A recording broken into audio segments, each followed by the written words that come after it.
Hello. Hello, hello. We will be starting in a minute. I want to finish eating some food. Trying to be healthier. Trying to eat before stream or is it funnier for me to eat during stream? I don't know. I made some pasta. Not like from scratch. This is like from a box because I was feeling a little lazy. But it like it gives me enough for like 2 meals, like so I can eat more after stream. Eat your first meal of the day. I mean, you make your own noodles. Well, no, I don't make my own noodles, but I'll like make pasta sauce from scratch normally. But this is like a box mix kind of thing. So like I just like threw it in a bowl of water and it make itself. One of those things.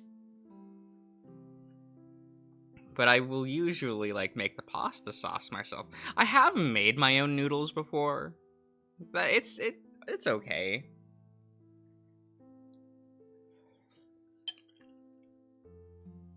Like, it turned out alright when I did that a few times. Granted, I didn't, like, put it through, like, a noodle maker because, I was lazy, right? So, it was more like dumplings, I guess, because I would just make, like, the noodle batter, and then just, like, I just ripped it off into chunks, so I had, like, noodle chunks, you know? Whoa, no, hello. I do for mac and cheese. Oh, okay. I don't know, making it from scratch is fun. Yeah. You know how it is. I don't know, I like making food from scratch, but that takes time.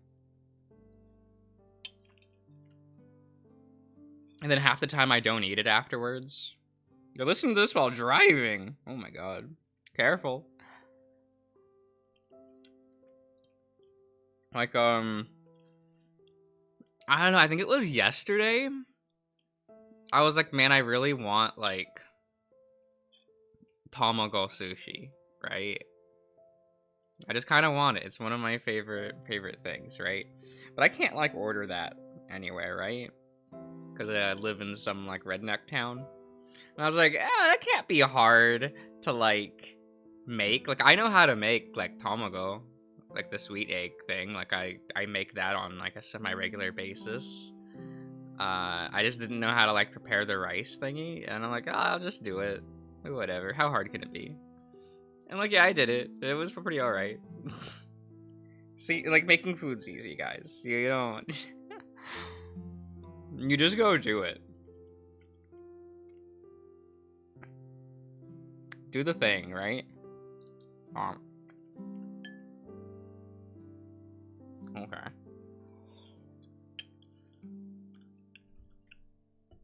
Well, we'll set this aside.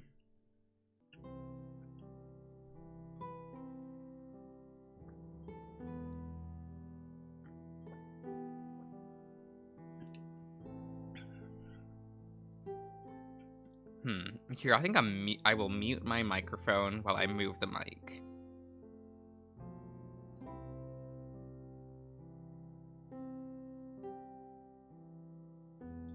There we go. That way you don't hear it scraping across like the thingy thing. Okay. What is this? The this is the beginning of Thursday, right? Thursday. So we finished Wednesday. We we didn't find Carl, right? Like, it was Carl's birthday party that we had planned. And then he wasn't home. So we went and didn't have sex with Lee. Oh, wait, no. We had the diner scene with Cliffu-chan. Not Cliffu-chan. With Clinto-chan. Right. Their names are too similar. But yeah, Clint. Yeah, he's fun. He's fun. I like Clint a lot.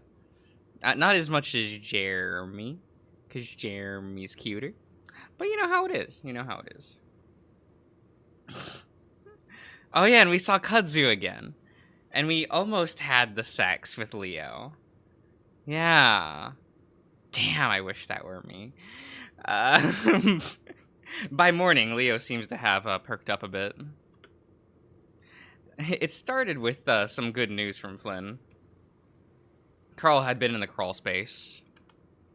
According to him, he had been too hot to sleep anywhere but there.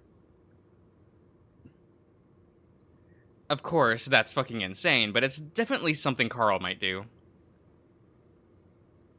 Ah, hello, Michael. In better spirits, Leo suggests that we go out to some burger joint, to which I agree.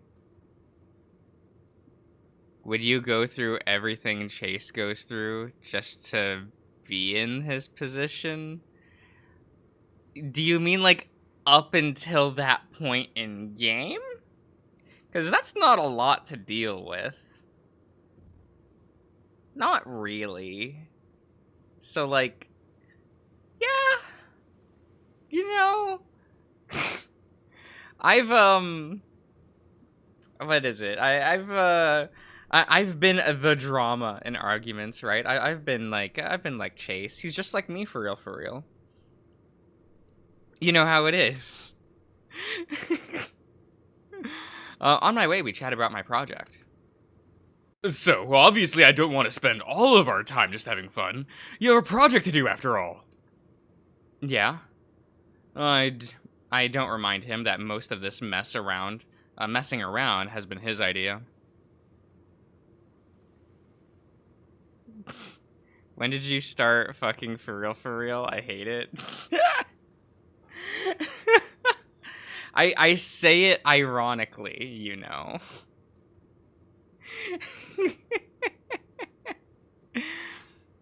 Everything we see in game, Brian torture included. Would I go through?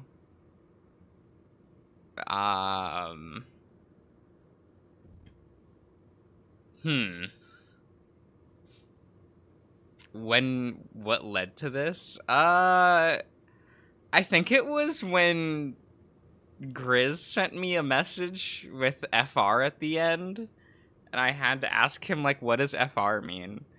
Like,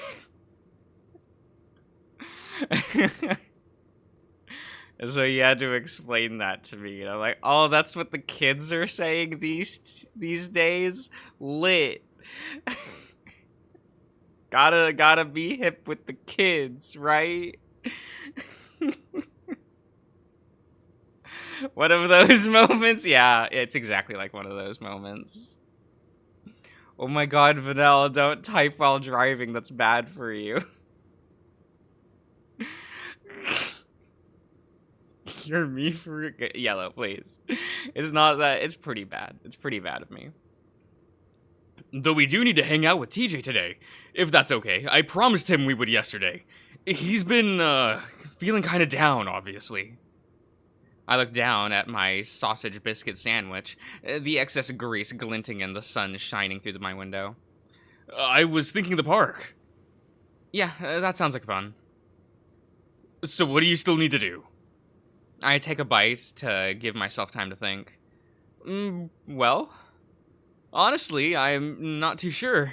The whole premise is about about the body that was found in the mine. Yeah, what was that about? Well, I read about it on a website. Apparently, some guy's mutilated body was found in the mines, and everyone in their town lost their minds.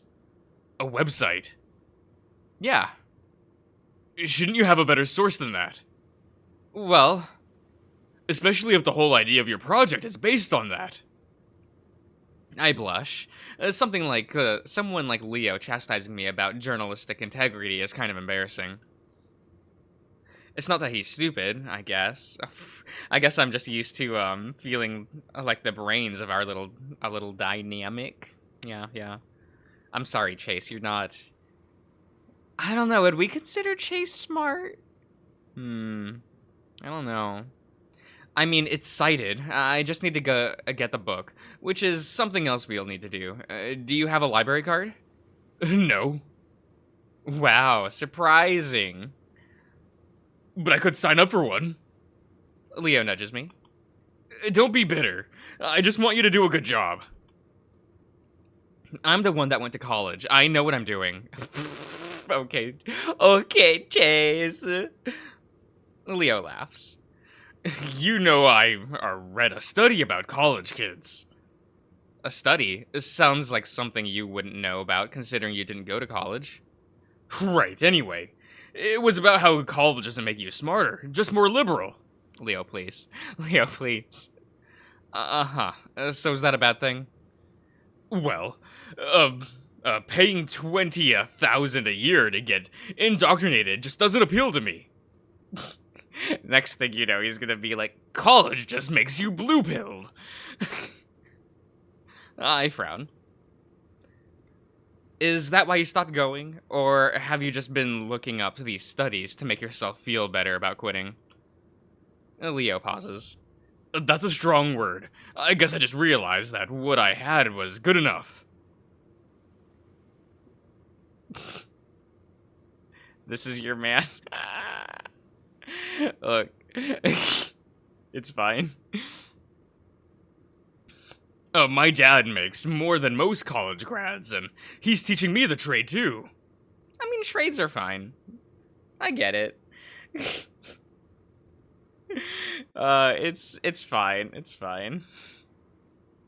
Leo pauses as he changes lanes about around a massive 16-wheeler carrying what looks like steel.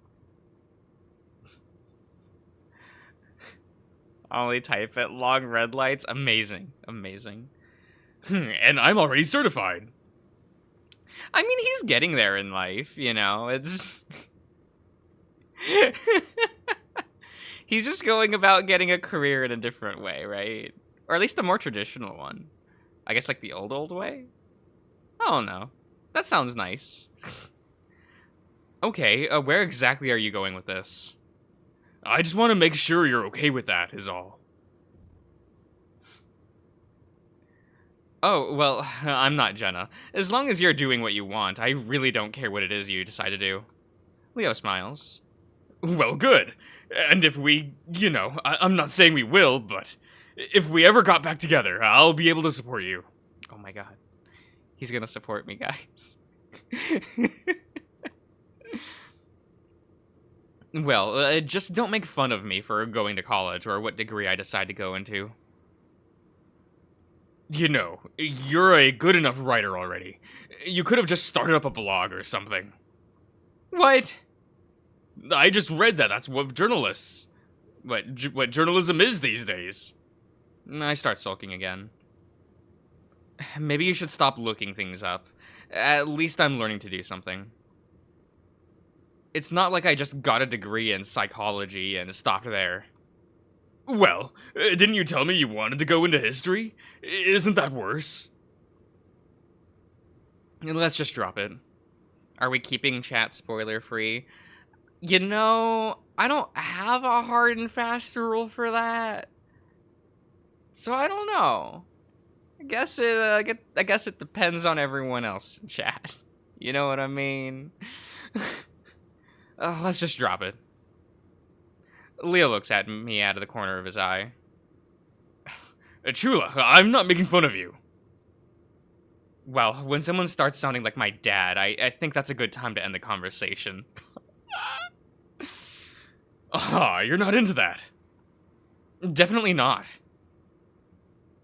We drive in silence for a while as Leo pulls out his food from the brown, grease-stained paper bag. As we're headed back, he nudges me. Hey, I have an idea. He talks with his mouth full, one hand holding onto his sausage biscuit, while the other steers. I mean, I guess that's true. I do have, like, a full, like, game playthrough on the other channel, so, this playthrough's for funsy for stream, so I guess spoilers are okay in chat. You know.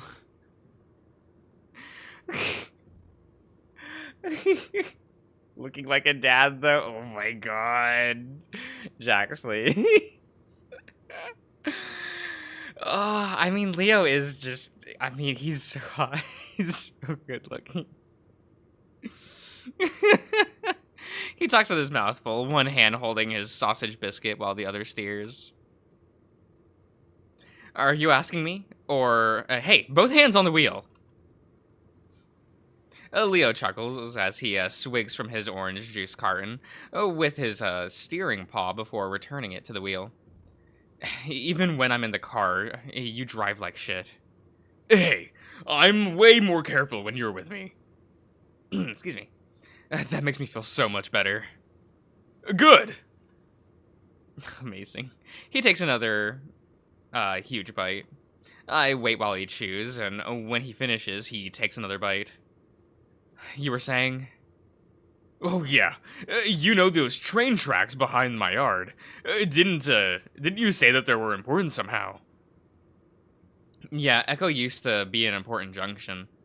Well, why don't we go there and you can film some stuff? The rail yard is only like a 5-minute walk away. I think. Actually, yeah, that's a great idea. Leo smiles. Oh, excuse me, panting a little in the heat, looking proud of himself. Cool. We'll go over there once we get back. Oh.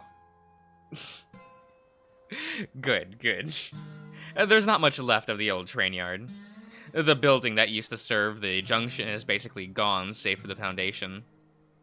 There are 2 groups of abandoned freight cars with a Golden Gate Southwestern in chipped paint on the side. I'm happy to see it since it'll help with the scenery I'm trying to capture. After doing a few panning shots, along with some close-ups of the car, I lean against an old freight car with my head down. I close my eyes against the heat. It's almost noon, so it's almost impossible to find any good shade out here. For some reason, it's only now that I realize how stupid it was to do this so early. The sunset would have looked a lot better, along with it being a lot cooler. Leo's been gone almost 20 minutes at this point. He said he was gonna get some water bottles, but it's been a while. Well, he has to walk to his house, right? Or wait, is he walking? I mean, I assume he is. The sweat seeps into my shirt, the sweat seeping into my shirt makes my skin crawl. After looking around, I peel it off and hang it against the small metal ladder on the frame of one of the freight cars. He's going shirtless, guys. I lean back against the exact same spot I was earlier, where it wasn't burning hot, and resume closing my eyes. Vaguely, I wonder how many miles this thing had covered, how much of the country it's seen. The railway was closed down in the 60s, so it's at least over 50 years old. Unless they're just using Echo as a dump for unwanted train cars and left them here recently. A lot older than I am, there's something weirdly comforting about leaning against something that's been through so much, almost reassuring.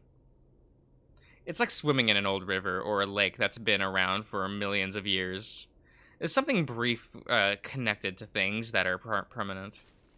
I hear rustling through the grass on the other side of the car, but I keep my eyes closed. Leo, I think I'm gonna die. I'm not built for the heat.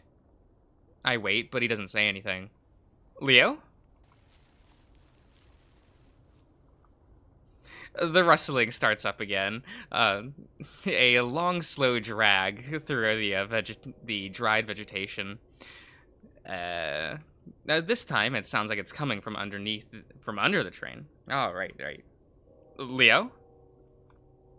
I finally open my eyes and step over from the car, turning around to look at it, like I can see through it. What are you doing? Obviously trying to scare me. Leo was never as subtle as Jenna, but he did his fair share of at least trying. I lean over to look under the car, glaring. You know, if you're trying to... I met with emptiness under the car. Just dirt. Dead grass and rusted rails. Was it some kind of animal? It sounded pretty big to be... Chase! Fuck! A heavy paw slams on my shoulder, and I jump as Leo shouts right next to my head. I stumble forward, and but he grabs me, laughing. Oh, holy shit. I've never seen you jump that hard before. Normally I'd be pissed, but that build-up just had me glad it was Leo. How the hell did you do that? Do what? That whole setup you did. Well, you see, first I took my hand and slapped it on your shoulder. No, the whole walking around behind me and making that dragging sound under the car. Leo looks confused. I frown. I guess it would have been kind of impossible for someone Leo's size to sneak around like that without me seeing him. Did you hear something? Leo mimics my earlier position and bends over to look under the train car. Yeah, but there wasn't anything there. I thought you were trying to scare me. Well, I was, but I didn't do that. Probably some animal or something. There's a lot of wildlife out here, you know? He stands up. That would have been a good idea, though. It sounded really heavy, like a person. It could have been. Could have been, you know. A lot of weirder people around here like to come out to get drunk or high or whatever. Sounds fun. I must still look a little unnerved because Leo sets a hand on my shoulder. Well, I'm here now, so don't worry. His eyes drag down to look at my torso. Damn, you've kept in shape. Well, better shape. I smirk, rubbing my shoulder. Swimming every day helps. Leo rubs my shoulder, grinning. You look good. You always say that. And I always mean it. Well, thanks. I've gotten to the point where I'm just stopped pretending that there isn't at least something still there between us. And I think I've stopped pretending that nothing's gonna happen on this trip eventually. What really worries me is what will happen after. Leo, meanwhile, slides his hand under my stomach. Not that I don't care if you gained any weight. That happens, but I like you this way. Yeah, it happens. I only hesitate for a moment. I slide my own hand under his shirt and and Leo makes a soft, gasping noise as I press up against his stomach. His ears fold back, though he keeps a grin on his face. Being a wolf makes it harder, you know. I believe you. As if to try and convince me, he hasn't really gained weight. He flexes his abs, flattening the soft fur on his stomach against my palm. Steel wrapped in velvet. But, you know, I'm into that. I get the urge to adjust my pants so my dick isn't jamming so uncomfortably into my crotch, into the crotch. But I don't want to make it that obvious that I'm aroused.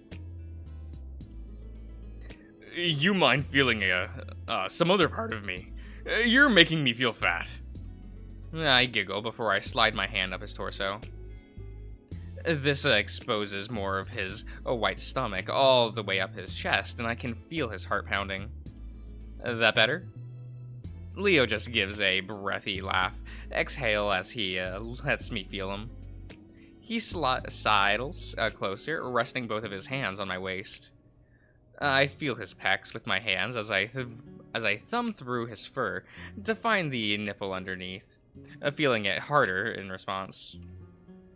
Leo shudders and grins at me. Hey, I think this place does things to us, Chase. Remember our first kiss? This isn't the exact spot. Was it really 6 years ago already? I sigh, then slide both my hands under his shirt and wrap them around his waist, burying my face in his chest. Leo hugs back as he starts nibbling at my ear, which makes me gasp. Hey, can't we just enjoy the moment? Leo giggles. I am. I look up at him, and I'm not sure if I just ran into it, but we kiss. It's a small peck, but then Leo puts his hand behind my head and pushes me deeper into the kiss. He opens his muzzle to clamp around mine, his warm tongue pressing up against my lips. I'm still for a moment, and so is he, waiting for me to respond. When I do, it's with my paws around his back, me kissing back. A soft crack in my right makes me jab my head from the kiss to look over. Oh, he's just watching. He's just watching, guys. Just kudzu things. He came out here to take a piss and then watch a show, right? Kudzu's standing there, his arms folded. Leo coughs in surprise, pulling back as well and wiping his muzzle. Oh, Kudzu, what's up? A raccoon's expression is hard to read as usual, but I see the corner of his muzzle quirk up after a while. Not much. What's up with you? Oh, you know, stuff. Leo laughs. Finally, Kudzu smiles. Hey, Kudzu. I speak up, feeling awkward, staying silent after Kudzu caught us like that. He nods in my direction. Chase. So, what are you guys really doing out here? It seems like kind of a dumpy place to be doing that. I blush, but turn and point to my camera bag sitting inside the opening of the car. I was filming for my project. This place is important to Echo's history. I see. We could ask you the same thing. Well, I'm not exactly doing that, am I? Anyway, I just take walks sometimes on my days off. In the middle of the day? Usually. He narrows his eyes at me, clearly thinking that I'm suspicious about something, so I quickly add, I mean, it just gets so hot out here at this time of day. I'd die. Kudzu shrugs his shoulders nonchalantly. I don't know. I go for walks a lot. That's what I was doing last night when I found you two. Hey, thanks for stepping in last night. That could have ended badly. Kudzu shrugs again. It would have. Had to do something, didn't I? Well, we appreciate it. Leo wraps an arm around me and hugs. How was he when he came to? Pissed, obviously. He always is. But he said some things last night. You should stay away from him for a while. Kudzu's normally placid face shows some concern for the first time. What? He said he was gonna kill me. Leo says it lightly, like it's not a big deal. I mean, people say shit like that. Among other things. His eyes flick to me. I give a start. What? Whoa, wait. Did he say some shit about Chase? Leo's hackles rise, and I can see him staring. Yeah, see him starting to bare his teeth. Again, he was on something last night. He might not even remember it, but I'm just warning you to be careful around him for now. Kudzu looks back to Leo. Don't provoke him. I wouldn't if he wasn't such a fucking asshat. Just ignore him. I swear to God, if he talked about doing shit to Chase. His grip, that's what that says. Grip tightens even more around me. Hey, I'll be gone in a few days. Don't worry about me. I'm worried about you.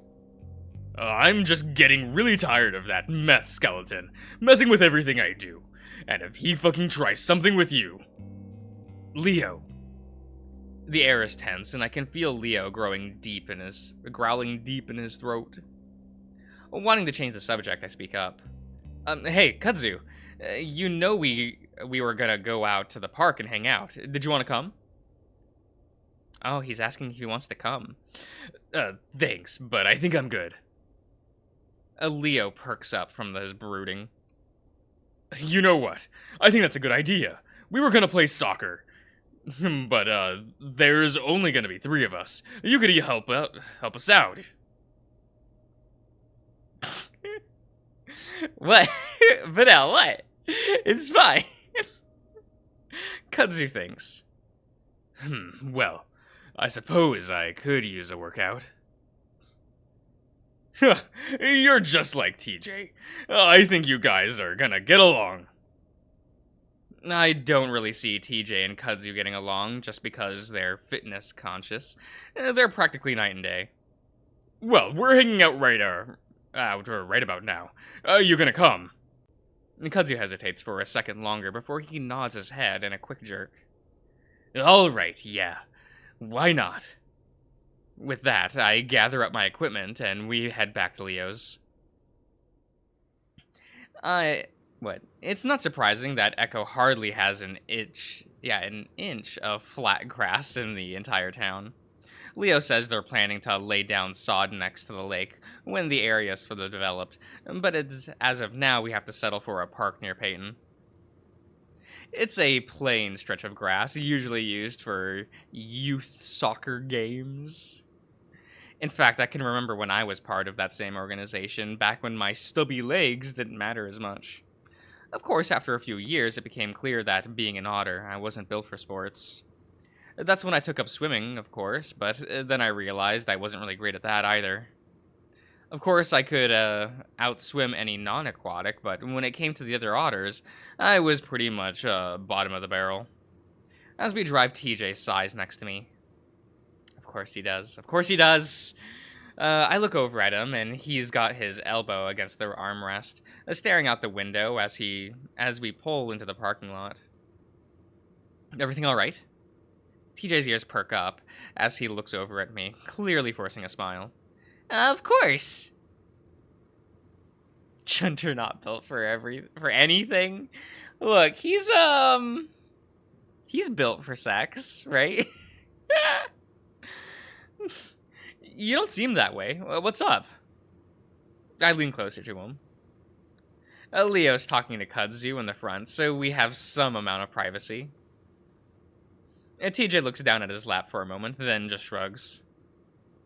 I think it's pretty obvious, Chase. This whole trip has been pretty bad. I'm about to counter that it hasn't been that bad, but he goes on. I just think it might have been best if I hadn't come. I feel bad is all. The way he tries not to frown, but does anyway, is both heartbreaking and adorable at the same time. You know, but, like, why would you, like, regret it, though? I mean, what else would TJ be doing? Sitting in his dorm? Doing youth prayer time with other kids? Like, I mean, you can at least say, like, oh yeah, I got to have, like, one last thing with some friends that I don't actually care about, you know, because it's TJ, right? You know how he is. I automatically rest a paw on his shoulder reassuringly. Stuff happens, right? We came here to have fun, and that's what we're going to do right now.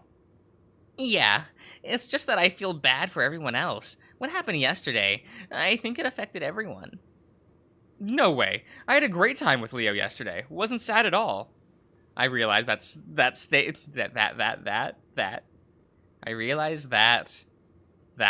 okay, makes me look like a total asshat, but TJ just nods as Leo parks the car. We're here. As we reach the field, Kudzu immediately starts jogging in the length of it while TJ stretches. I stand there awkwardly for a second, not really sure if I should join them, since that felt a little overboard for something so casual. Just slow down and do that. Look, it's confusing seeing the two words that the same next to each other. Also, I like this scene. It's really cute. At least I hope it's casual. Leo rests the soccer ball against his hip as he joins me. They're so eager. Apparently. Well, it's not a bad idea. Don't want to pull anything. So me and Leo do a few awkward stretches before the other two... Wait, before The other two join us in the middle of the field. So, time to pick teams. There's only 4 of us. Shouldn't be too hard. You wanna pick? Kudzu looks between us before he settles on me. Chase. Oh, okay. Alright, Yellow, see you around. Probably best to keep the lovers off the same team to avoid distraction. I, at least, want a bit of a challenge. Kudzu gives Leo a small smirk. I blush, but Leo smiles easily, rolling his eyes. It's not like that. Sure. So, I'm on Leo's team? TJ sidles up to Leo's side, and the wolf puts an arm around his shoulder. Yup, you're lucky to have me, you know. In my country, we had a war over soccer once. I don't believe you. It's true. Thousands died in the football war. Wait, what do you call it? Do you call it football? Because that seems pretty confusing since you're really into the other football. I live here now, so football is soccer, and football is football. But if I were to call soccer football, I'd call it football. I don't know. I can't do the act. I'm not gonna try. I'm not gonna try, guys. It's fine. Wait, what? Let's just start. Kudzu looks around. Since there's so few of us, why don't we just play half field? Grab a few rocks and mark the goals. Oh, was there a war? Okay. Darian put his whole pussy into it. And he can. I won't. Simple as that. After that's done, we start playing, and for me, it's pretty much a disaster. TJ, of course, dominates all of us. He dodges around me with ease, making me look like an idiot as I spin around trying to catch myself, falling on my ass more than once. Kudzu was able to hold him down for the most part, but TJ gets it past him without much difficulty. I think the Lynx realizes how badly he's beating us after a while and starts to ease off. He passes it to Leo more often and only really steps in when we get near the goal. Leo, while big, is slow as hell as I actually managed to steal the ball from him a few times. I also think it's because he's not taking this seriously at all, because he keeps laughing and slapping me with his tail when I run past.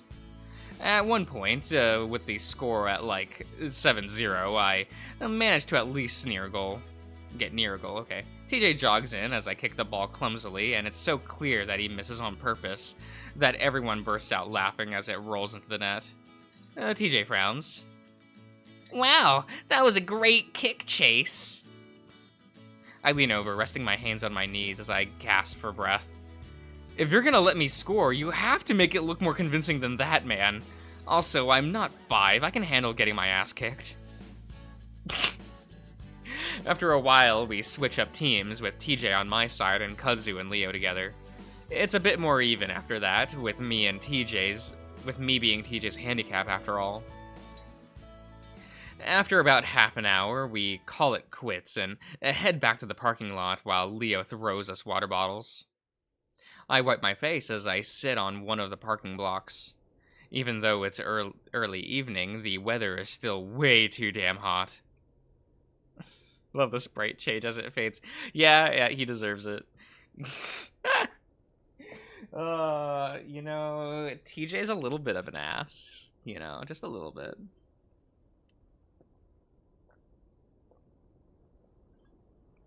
There we go. Yeah, where's the thing? Okay. Leo and TJ are already up again. TJ showing him some of the moves he had so viciously used on me. I'm glad to see that TJ is somewhat happy again. His ears are up and he's smiling as he runs circles around Leo. Hey, how am I supposed to learn everything if you're just using them on me? Just trying to make me look dumb, Sorry. Alright, first thing you need to do... I noticed Kudzu standing a few feet away, watching along with me. So I guess you've known Leo since you moved to Echo. Kazuya looks over at me before leaning back against Leo's van. Yeah, he saw me moving in and insisted on helping, so that's how I met him. Sounds like Leo. See, Leo's a helpful guy. He's like, that's a person in need. Might as well be a friend in need. Right? He's a good guy. He's cute. He helped people. Cause he takes a swig from his water bottle. He's a good guy. Definitely. So you used to live here, right? In Peyton? Unfortunately, I guess Leo told you. No, just no. Michael, please. Leo's trying his best sometimes, but not all the time. Yeah. I also remember Leo saying that some bad things had happened in the city for the raccoons, so I wonder if I should press or not. Hey, sorry if it seems like I was making fun of your name a few days ago. It's a cool name, just different, you know? Kudzu smirks. No, I know it's weird. You just caught me at a bad time is all. I spread my legs at home, sighing as my knees pop.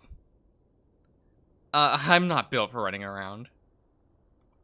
Yeah, well, you're built for swimming. I raise my elbows at his bluntness. I'm not really a species. It's not really a speciesist thing to say, but most people don't often point out a species aptitude. So I guess I wonder why you'd move to Echo. It's such a dump. Kudzu's silent for a while.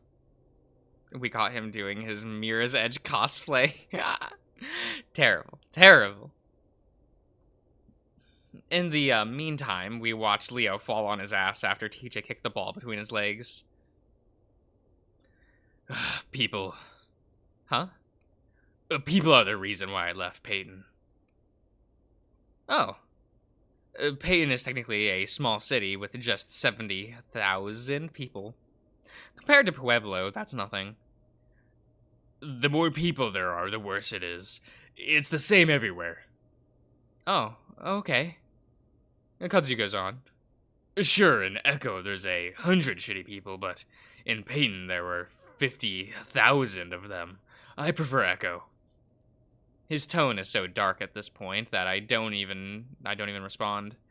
Definitely something definitely happened here in Peyton, and I don't dare ask what it was.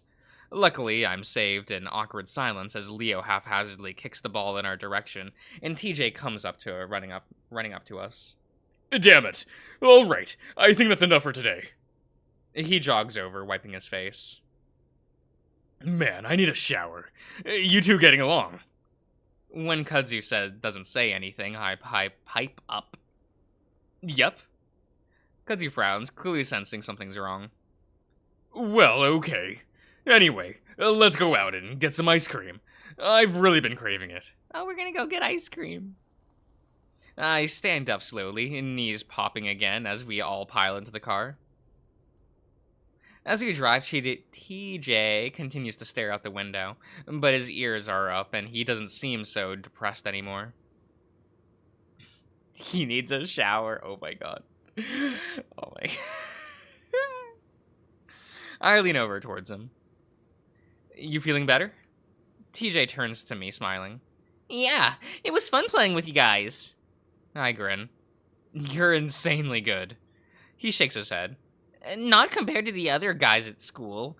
I'm not aggressive enough, but it's fun. Well, I'm glad you're feeling better. TJ nods. It's too bad we can't come back and do it again tomorrow. Why not? Not that I'm crazy about doing it again, but I'm not sure what would prevent it. He looks at me. Well, your project. I frowned. I don't think... Hey, what flavor do you guys want? Leo practically shouts back at us. I look around. We aren't even at the ice cream parlor yet. That doesn't seem to matter to TJ, though. Some furries would say he's in peak condition. Oh my god. Terrible. Terrible. Oh, cookie dough. It's been so long since I've had it. Really? I didn't know you liked that flavor. And somehow Leo's able to keep up the conversation about ice cream flavors all the way to the actual ice cream parlor. Eto. Okay. I decide the shots I got earlier in the day were too bright. Wait, what? Okay. Not representative of the sad state of the town that I wanted. The setting sun does a better job of capturing the desolation and bittersweet depression of it all. A metaphor for an end, in a way. Oh my god, Chase! Stop being a pretentious fuck. Just like me, for real, for real. At least, that's what how I hope it comes across. I lean back against the old rusted car, clicking through the images I've taken. It feels very quiet, despite the wildlife around me. And so that's why it's easy for me to pick out the steps headed in my direction. At first, I think it's Leo, and I wonder how he's finished up with his shower so quickly. I will ban you from your own channel? Oh my god. What, do you not me? Would you rather me say fur? He's just like me fur. But then I realized that the crunch of dried vegetation is too soft, too light to be Leo. I look up, kind of hoping to see Kazu, but instead I'm greeted with the sight of Clint headed in my direction. My grip tightens on the camera, watching as he approaches around the bend of the tracks. He doesn't see me at first. As he gets to the tracks, he hops onto one of the metal rails and balances there, walking along like he's on a tightrope. Does everyone in Echo just come here to take a walk? Where else are they gonna go? Like, where else, Chase? At least the railway's a landmark. I think about walking around the train car out of his line of sight and hide until he passes me. Okay. Oh, while I'm thinking this, he loses his balance and stumbles off the rail, and that's when he looks up. Of course, I'm the first thing he sees, and we both just stare at each other, watching each other. I don't know what to do. Cud said Clint probably didn't remember anything from last night, but I'm not willing to bet on it. It does look like he's not even sure who I am, though. His eyes are squinted, almost shut, a mouth all screwed up as he scratches his mouth comically. Scratches his head, not mouth. What am I reading? His head, comically. He leans forward, almost to the point of falling over again. Definitely on something. At the moment, a look of recognition spreads across his face and his mouth opens wide. Then he starts jogging straight for me. The abruptness of his movements startle me, and I almost drop the camera. I angle myself away from the car, so I'm not backed up against it, and start taking steps back as he gets closer. He stops, though, about 10 feet away, and points at me. Hey, I know you!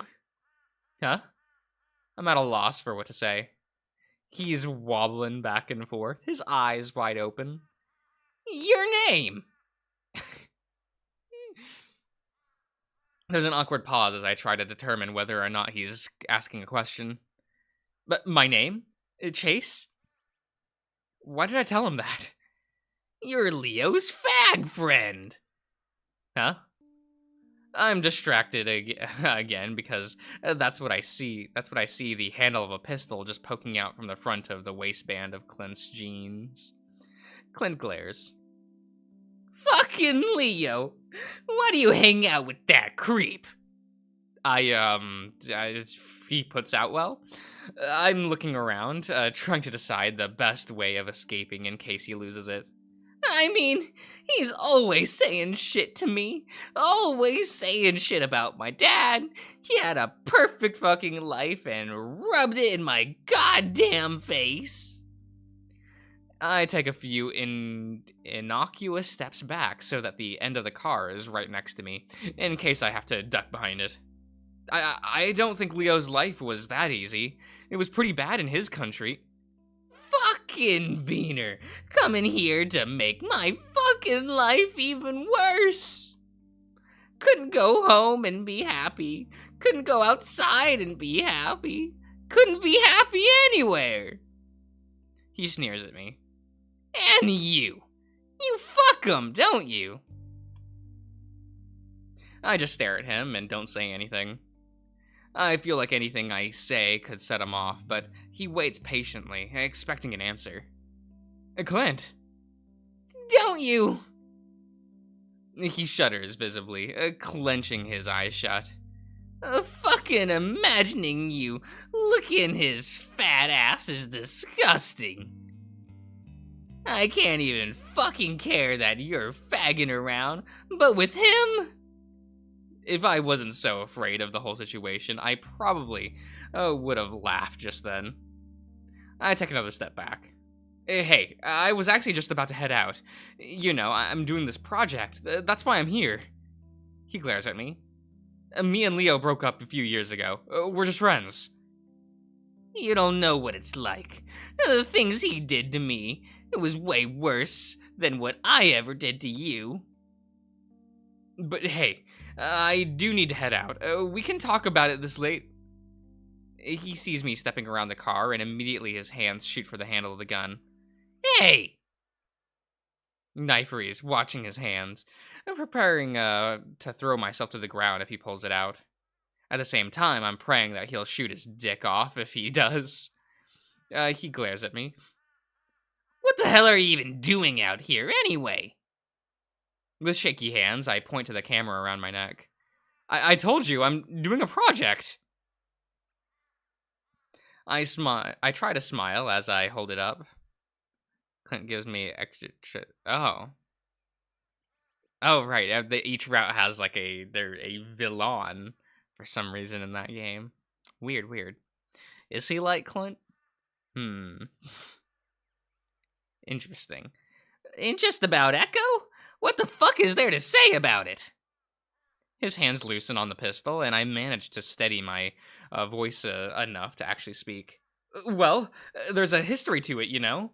There's history to everything. I'm just trying to figure it out.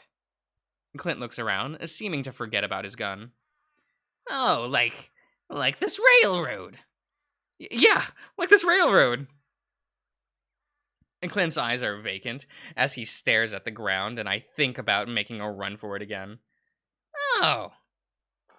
I jump as he snaps his head up. My dad told me once that his dad knew a guy that got killed here back in, like, the 50s. Oh? Despite the fact that there's a crazy meth head in front of me with a gun, I still find myself becoming interested. Yeah, like, some guy that was trying to hop on one.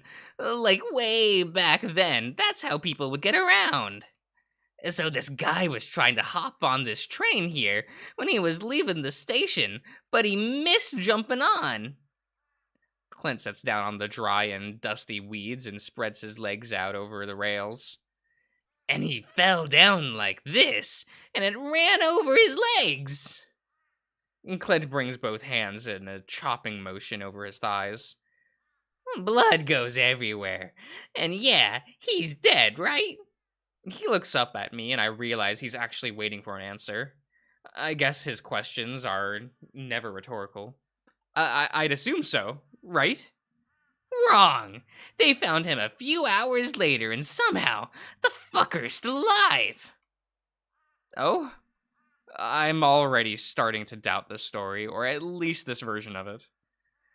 The stumps is packed with dirt to stop the bleeding, but he's gone crazy by now. He's going on about some creature that came to him and spoke whispers in his ear. Well, at the very least, I can just stick this story somewhere slow in the project to keep things somewhat interesting. One of those local urban legend type stuff. But then he goes to the hospital, and they think he's gonna live, but he jumps out the fucking window and kills himself. Clint stands up and brushes himself off. My dad used to tell me that story a lot. Not like I wanted to hear it, but he liked telling me things I didn't want to hear. I don't quite know what to say to that, but I want to keep on his good side, so I make a show of pulling a notebook out of my bag. Well, thanks, Clint. That actually helps me out a lot. But Clint is still off in his own world, staring off at some trees in the distance. It's weird that you needed to hear that story, because I came here because of it. For closure or something?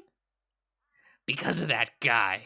Sometimes I think I see him when I'm all high, and I hear things here too. It's scary, but I do it anyway because it's different. In this town, everything's always the same, but you can make it change if you want. At that point, he starts walking again, off the tracks and towards the group of trees. I decidedly didn't follow him, instead hurriedly making my way back to Leo's house. Right, because Brian lives over there, right? Is that the implication? I have a lot of time to calm down and walk back. Leo was splayed out on his couch, picking through the TV dinner on his lap. There you are. I warmed one up for you too, but it's probably gotten cold by now. That's alright, I'll just put it back in. Leo watches me as I head into the kitchen, adjacent to the living room. Hey, what's up? My dinner is sitting on this stovetop, and I make an effort not to wrinkle my nose at the, sculpted? That's what that says. Or rib meat, covered in barbecue sauce. Watery mashed potatoes complements the, gooey mass. Nothing, just tired is all. Well, I toss the dinner back into the microwave and set the timer to 2 minutes. As it's warming, I turn back around to lean against the counter and face Leo in the living room. Hey, I was wondering something. Leo looks back up at me, eyes falling back a little. It's about Clint. Leo's brow furrows. You'll have to be the house husband. I mean, I wouldn't mind. I mean, you guys are at each other's throats. I know there's always been some animosity between you two, but I don't remember it being this bad. I frown. You guys practically want each other dead. Leo pins his ears back down, while he licks barbecue sauce off his finger. I really don't know, Chase. If I had to say, I think it would be the drugs. The drugs? Whatever he's taking, it's pretty hardcore. I mean, he's a damn skeleton now, right? Yeah. But it's not like I'm responsible for it. I just treat him like he treats everyone else. I open my mouth, hesitant, then finally ask what's been bothering him.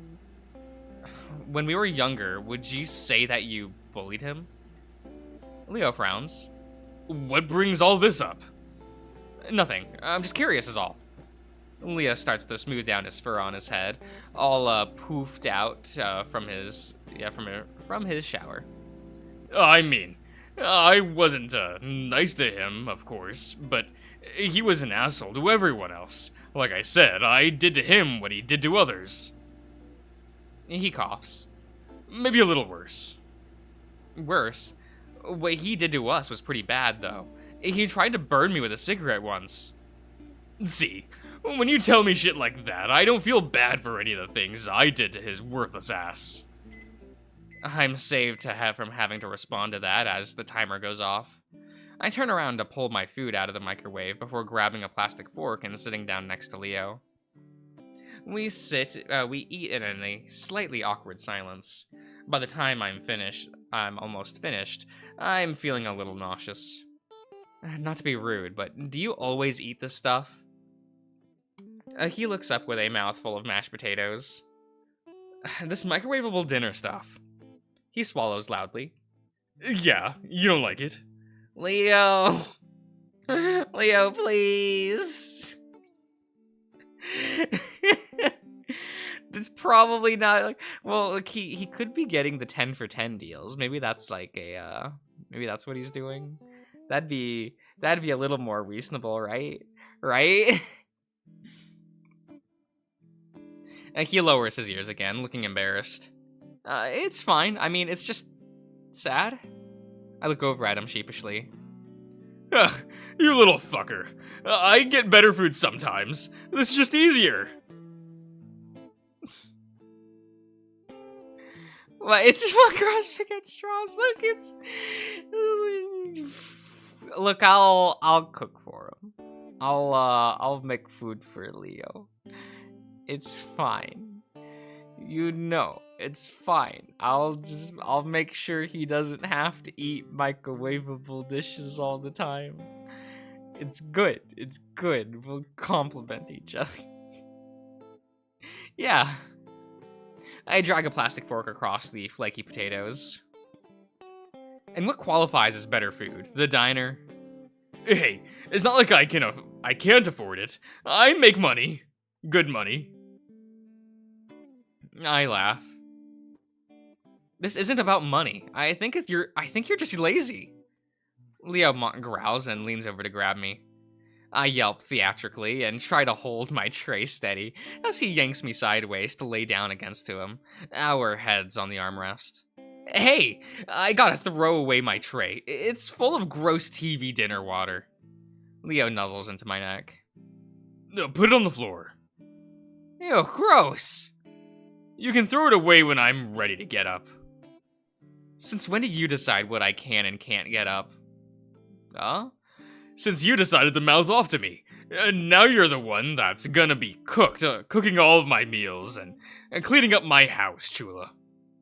I shiver, and he responds by spooning me tightly. Clearly, Leo's gagged. Leo's gagged? Okay. That I'm past the point of resisting. At this point in my little vacation, he's taking advantage of it. Yup. He rolls the R dramatically. Definitely taking advantage of it.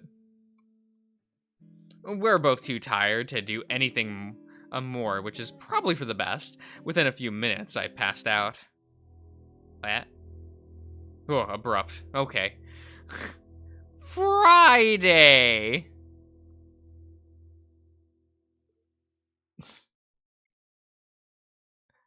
The floor is fine temporarily. No, I get that. I'll put when I'm done with like a plate or bowl, I'll put it on the floor by my desk just to clear off like the desk top, so I could like put back like my drawing setup, and then I'll like take the bowl or whatever like to my sink when I leave my desk. It's fine. Like we do it that way. We do it that way. It's all fine. Wow. Clint hasn't been lying after all. What? Leo whispers it at me from across the table, not looking up from his phone. Nothing, just finding some interesting stuff. I whisper back. Good. Leo grins, but still doesn't look up from his phone. There isn't much to go off of. After reading through it, I'm pretty skeptical of Haunted Echo, the main source of my documentary. Excuse me. Oh god. At least the bit of information I just came across references some newspaper article from 1952. The young wolf named Robert Smith wasn't even a resident of Echo. He had been resting at the Echo classification yard after taking a train from the capital. He was on his way to the west coast, and once he thought he'd found the right train, he attempted to board it. No one knows exactly what happened. What a default-ass name, right? Yet somehow his train hopping went horribly wrong, and he was found with both limbs severed 2 hours later. He'd managed to crawl 20 yards north up along the rail before he was found. Somehow, impossibly, he survived the ordeal up to that point. It was mainly due to the mud pack that he had been placed on his stumps, halting the bleeding. Of note was the fact that Robert had seemingly become delirious because of the blood loss, pain, or trauma. Likely a combination of all three, actually. He claimed that the bleeding had been stopped by a creature of some kind. When he tried to describe it, he began to sob and scream incoherently. He But it's hard, yes, it's hard to say how much of this is being exaggerated by the author. Either way, I don't exactly have the time to track down all of her sources, so I decide I'll just have to trust it. My legs jump as something soft and ticklish brushes up against it. I snap my gaze up at Leo. What? Leo gives me an innocent look while he continues to brush his tail up against my leg. Well, if you're not gonna say anything, then please stop doing that. It's distracting. He does stop, then, and I feel a little guilty as I look back up. And thanks for getting a library card. Just so I could, check this out. It's a huge help. He smiles. No problem. Not one of your sexier words. I return back to the book. It's unlikely that Robert would have survived anyway, due to the extent of his injuries and infection. Still, it is of note that he ended up committing suicide a few hours after discovery. A body has been discovered. He apparently slipped out from the fifth floor window of the Peyton Regional Medical Center. You didn't even attempt that word? I mean, I didn't in Burroughs either.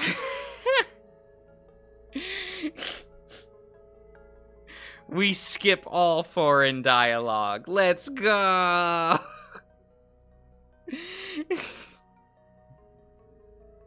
Through authorities simply dismissed it as a case of a man knowing that his demise was nigh and finished the job himself. The author speculates it had something to do with the horror he saw in the tracks. I hear a soft whine coming from in front of me, and I lower the book to find Leo draped across the table on his chest. Oh, that's cute. That's cute. He's looking up at me with huge puppy eyes. I can't help but smile because it's so fucking adorable, even for a wolf as big as him. That's what makes it cute, Chase. What? I have a project to do, remember? Yeah, I know. But we've been here for 3 hours now. You should take a break. I look at the time and I'm shocked that he's actually right. What do you think? Does Chase get more work done on his project in this route or more work done in Flynn's route? Those are like the only two routes he does legitimate work in. I'm genuinely baffled at how little work he does on his project in Jenna's route. You think she would have been the one that's like, oh no, Chase, we're taking time. Oh, there we go. College is important, Chase. Like you'd think, right? How the hell did that happen? Well, I guess that's a great idea. I was just finding some really interesting stuff. I'm sure that project of yours is gonna turn out awesome. He grins and stands up abruptly, grabbing my book up as well, and I couldn't continue to read. Like, it's a little understandable, because of missing Carl. It's true. They do lean more into that, I guess, that Jenna's, like, worried about, like, the others and shit. I guess that's true. He can do his project in the spider closet. No! Oh, let's go get some lunch. It's already almost 3. Alright. Wait, it's already almost 3. That's not lunch anymore. That's dinner. So if you eat lunch between lunch and dinner, is that linner or is that dunch? What's your favorite variant of that? Do you say linner or do you say dunch? All right. Did you want to go to the diner? You want to eat there? Well, it's been a few days. I'd like to catch up with the others, you know. I know that's what you wanted to do. Actually, everyone's busy. I already tried.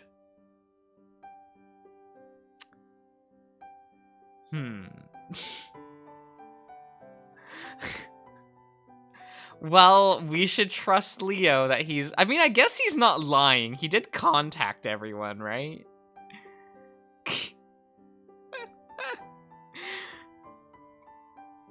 Oh, really? What are they all doing? Well, Flynn's working. TJ and Jenna are on a hike, and Carl's asleep. Oh. It doesn't really seem like Leo... It doesn't seem like Leo to just blow off meeting up with everyone. But I guess at this point in the trip, he's just tired of trying. I know I would be. Gaslight me harder.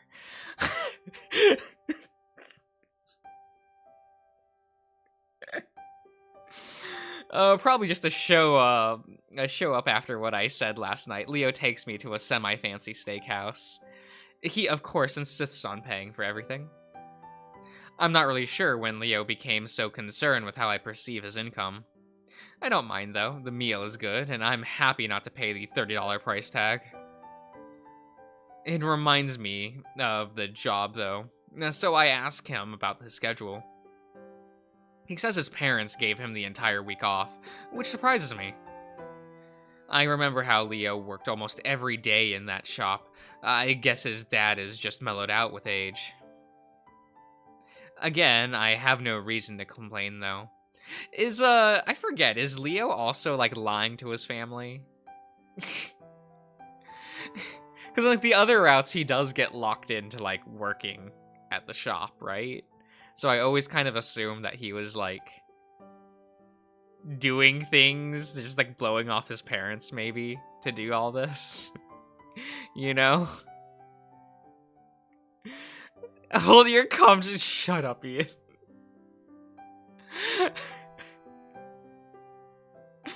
Oh. Again, I have no reason to complain, though. On the way back, Leo nudges me as I nodded off and gesture out the window. Oh, Peyton High. Sure enough, our old school is visible out the window. Want to swing around? Just to look at what? Yeah. I'm tired, but we're not doing anything else. Alright, why not? It's past 5 at this point, and as we pull up into the parking lot, there are only a few cars scattered around. We walk around in the side of around the side of the school, then onto the football field. If Peyton High School put money anywhere, it was definitely sports. That was one of the reasons I was so mediocre by comparison. Every sport in the school was extremely competitive, each one winning state regularly. They win state again since I've been gone? Nope. Came close last year, though. Almost as close as we did back in '09. Sometimes I forget that these kids are, like, almost Zoomers. Like, they're millennials. But, like, they're almost crossing that threshold, you know? Unfortunately for us, we have the Zoomer duo of Devin and Cameron, you know, to fill that space. Oh, yeah, you still sore about that. Leo sits down on the top of the bench of the concrete bleachers, and I sit down next to him. Sometimes, mostly because we were so damn close, and it was just really feels like it was yesterday. It does kind of feel that way. I can remember it pretty clearly. It was one of the few times I'd seen Leo really cry. He'd wanted that state championship so bad. I lean back and around again, breathing in deeply. Wow, it's really nostalgic being here. Isn't it? Leo looks off towards the sunset, and I can see him getting glassy-eyed. Is it weird that, if I could, I'd go through high school again? I think for a moment. Oh, okay, here, let me, be self-indulgent and turn up the game audio a little bit. Just a little bit, you know? Oh. This is one of my favorite Leo scenes. Jax. This is the Leo scene. I think for a moment. Not really. I'd like to do it. I made a lot of mistakes. Well, not really because of that. More like it was a lot of fun. I want to experience it all again. I grin at him. Hey, you're talking like you peaked in high school. Did I? The question catches me completely off guard, and and my stumbling around for words that follow doesn't help. No. You did peak long ago. No, Ian, don't say that. Look at his little gut. He's at peak right now. He sighs. Leo, you've got a good paying job, your own house, a pretty damn good life. You're doing better than most. He laughs a little. I guess I don't feel like it, you know. Why not? He leans back. Well, I don't really feel as good as I did back then, when I was in high school and even further back. Man, those were the good old days. I think about how completely inverse I am to that, how my life improved exponentially after I left the town. Well, you know, if you keep looking back, I don't think you'll ever be happy.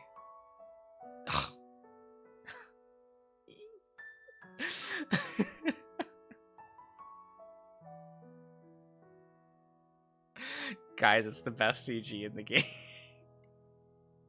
It's the best one in the game. You don't understand. You don't understand. He looks so sad. I wrap an arm around his shoulders, which is a little difficult considering how broad they are. Because 5 years ago from now, you'll probably look back on this era of your life and think, man, I wish I could go back. You see it every day. Shut up, Ian. It's not enough.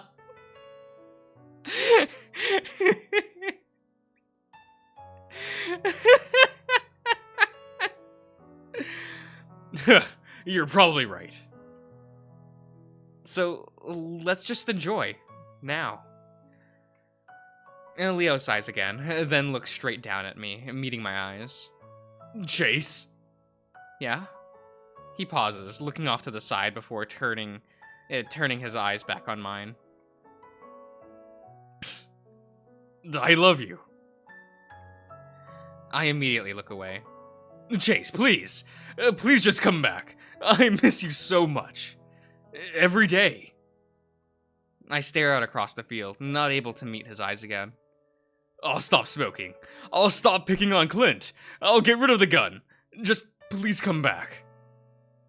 I don't know, Leo. You know how You know how I don't like it there. And I feel like I should keep my options open. To find a good job, a good place to live. Just for a year or two. While you're getting on your feet, I'll give you a place to stay. That sounds great, Leo, but to get back together, that's like setting ourselves up for another breakup, and I don't want to do that. But then we'd know for sure, without parents or school in the way.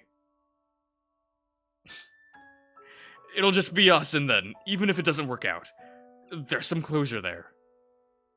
For the first time, I feel myself seeing things from Leo's point of view. I'm not necessarily losing anything by at least trying. And he's right. There really wasn't any closure, mostly because of me.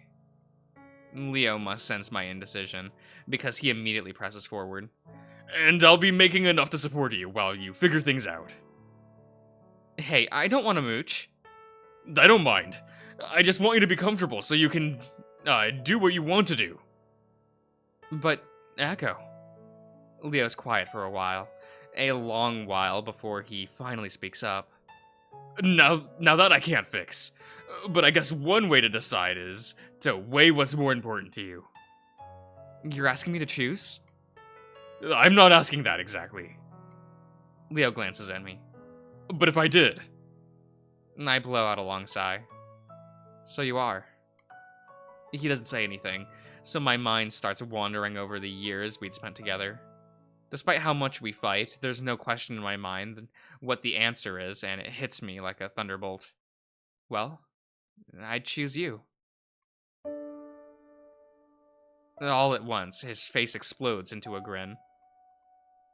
So much happiness in one expression that I don't think I'd ever be able to take back what I just said, even if I wanted to. And instantly I'm wrapped up in a tight, warm hug, and that crushes the air from my lungs. Oh my god, Chase, I love you so fucking much! Hey! But you've still got a year of school left, so we're gonna have to get back into contact, and we're gonna have to exchange. I clasped his muzzle shut with my hand around it, and he stares back at me with wide eyes. I didn't say yes. I take my hand away from his muzzle. Well, what do you say? I look again, towards the sunset, past the concrete bleachers and goalposts in the direction of Echo, and take a deep breath. I look back at Leo.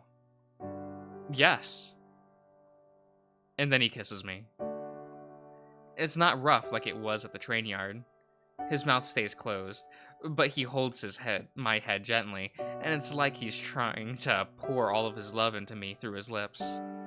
As ridiculous as it might sound, I can feel it. It's the best scene. It's the best scene, guys. It's so good.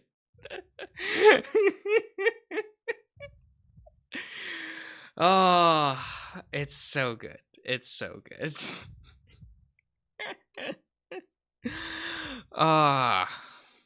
Leo's heavy, soft body presses me into the bed, licking and kissing up my neck. His hands slide up and down my body, feeling out everything, and he's gasping like he can't catch his breath. I lay there, my eyes shut, as his cock presses up against mine, writhing every time Leo reaches down to grasp them together. I slide my own hands down his back until they reach his rear, and I squeeze hard under his tail, forcing another gasp out of the big wolf. Slowly, he starts to lick down and the length of my body, starting with my chest, then down my stomach. He pauses and sniffles and teases against my navel before he finally closes around me. My eyes roll back as I clutch into the sheets, arching my back. There we go. There we go. It's good. It's good. I listen as Leo showers down the hall, and I smile as I hear him singing. I'd usually shower with him back in the day, but I was so tired I passed out as soon as we were both finished. Good, good. Once I opened my eyes again, Leo was already in the shower. Yeah. Okay. Okay. I'm about to drift off again while I hear Leo's phone buzz. He'd been on it all day, probably trying to coordinate a meeting with the others. It's already Friday, which is hard to believe. We had to get together again before we lost the chance. That bed is musky. Well, you know, Chase would be that way, right? I look over. The screen is already lit up, so I sit up and look. A message from Flynn. Yeah, well, fuck you too. Not exactly a surprising message to get from Flynn, but still I wonder what they're fighting about. From what sounds of it, Leo is still in the middle of his shower, still rocking out his diva pop song. Oh, we're being nosy. Oh, we be the nosy. He doesn't have a password on his phone. He's setting himself up for this. I don't feel bad at all.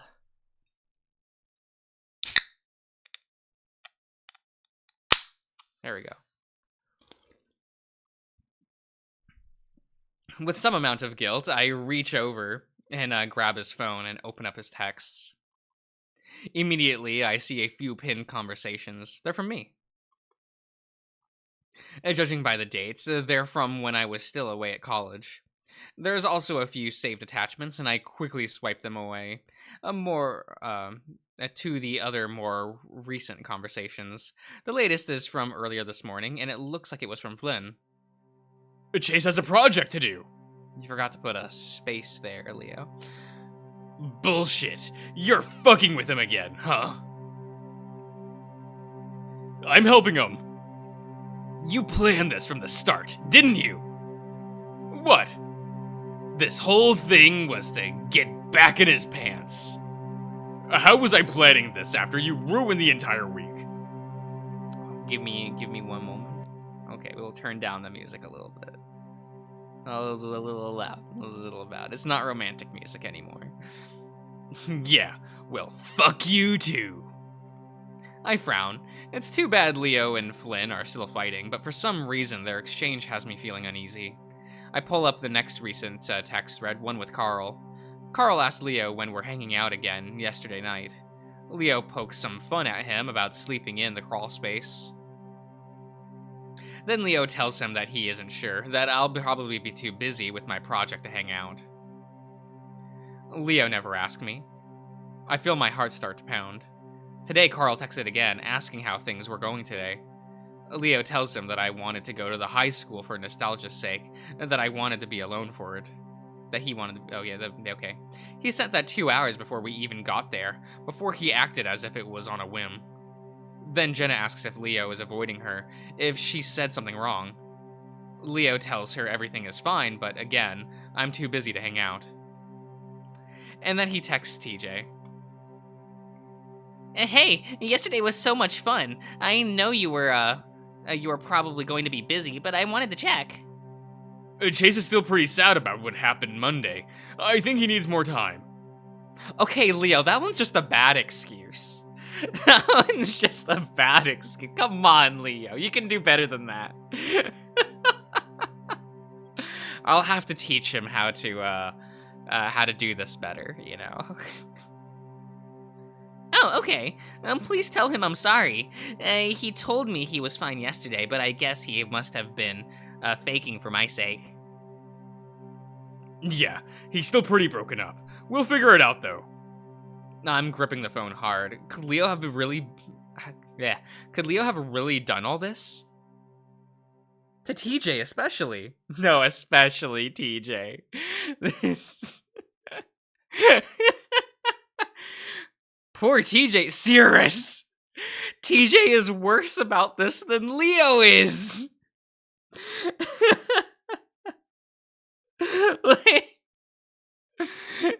Arguably, TJ is more gaslight gatekeep girl boss than Jenna or Leo. Which does make him funny. Really do. I sit there quietly, listening to my wolf continue to sing. My stomach twists up as I realize that now I have to confront him on this. I've let things slide before, but this is on a different level. I hug my knees and stare at the wall, feeling strangely violated now.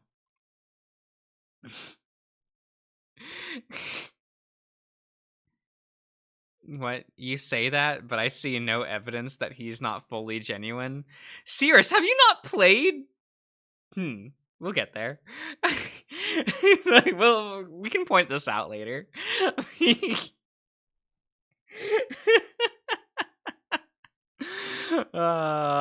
fine. It's fine. As I stare, I see a dark spot with spindly legs move across the wall. The spider pauses as if acknowledging me before disappearing into the dark corner. I sit on a hard, uneven ground, shivering as I try to cover myself up with a blanket. Oh... Okay. My eyes adjust enough for me to realize that I'm outside somewhere, looking through the branches of dead trees to the many stars above me. Aside from the calls of a few birds, it's completely silent. I stare at the sky above me for a while, wishing that it wasn't so cold so I could go to sleep. But where am I?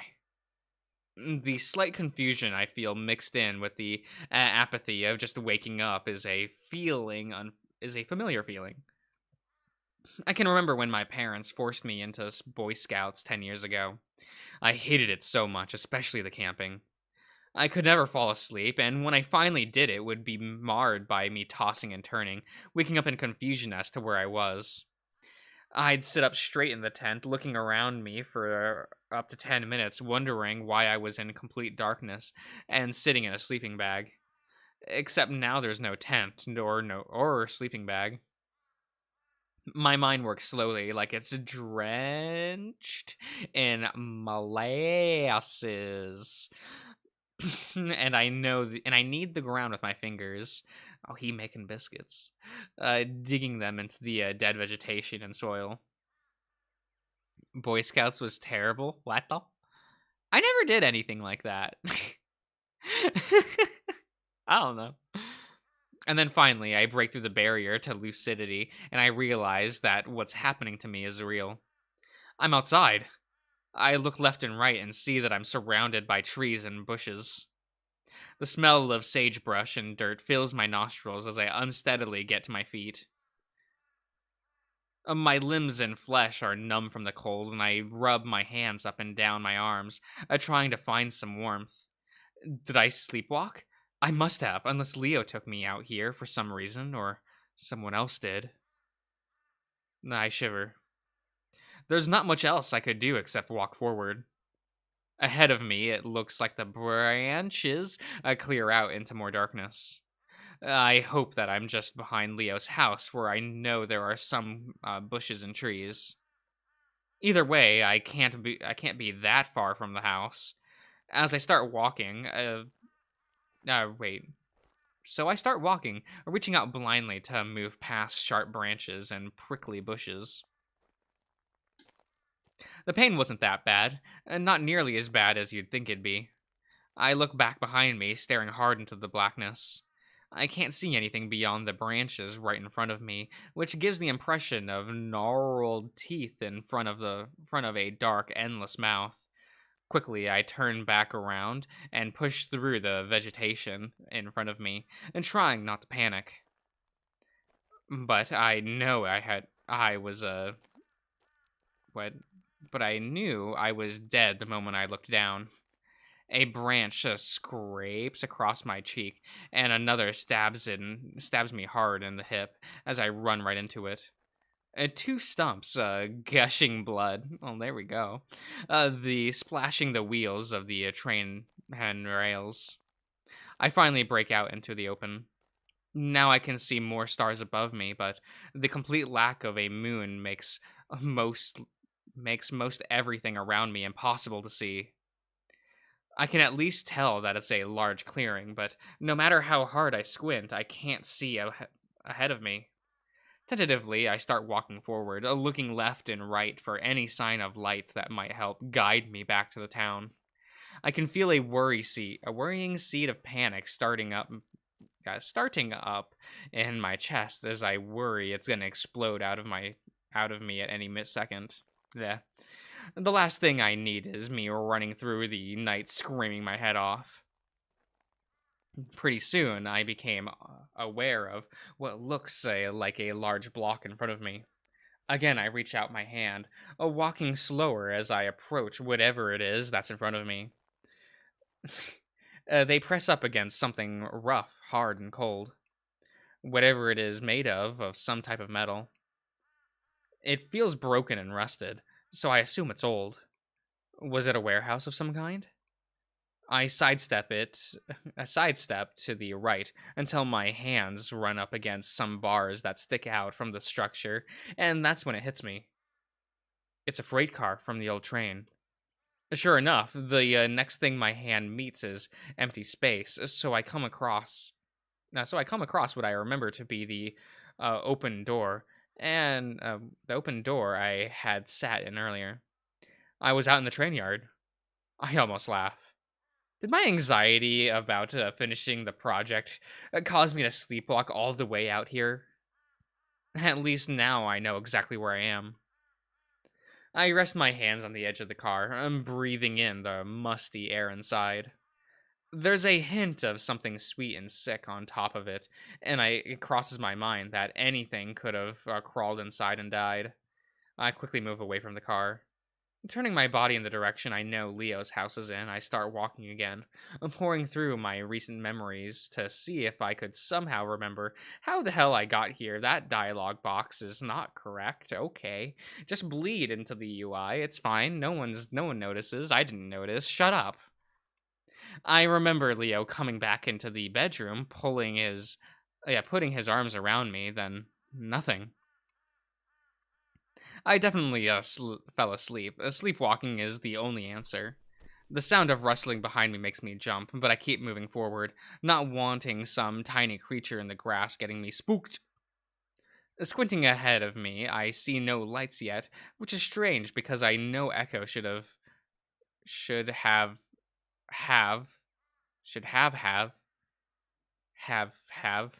at least a few lights on, the street lights at least. Yeah.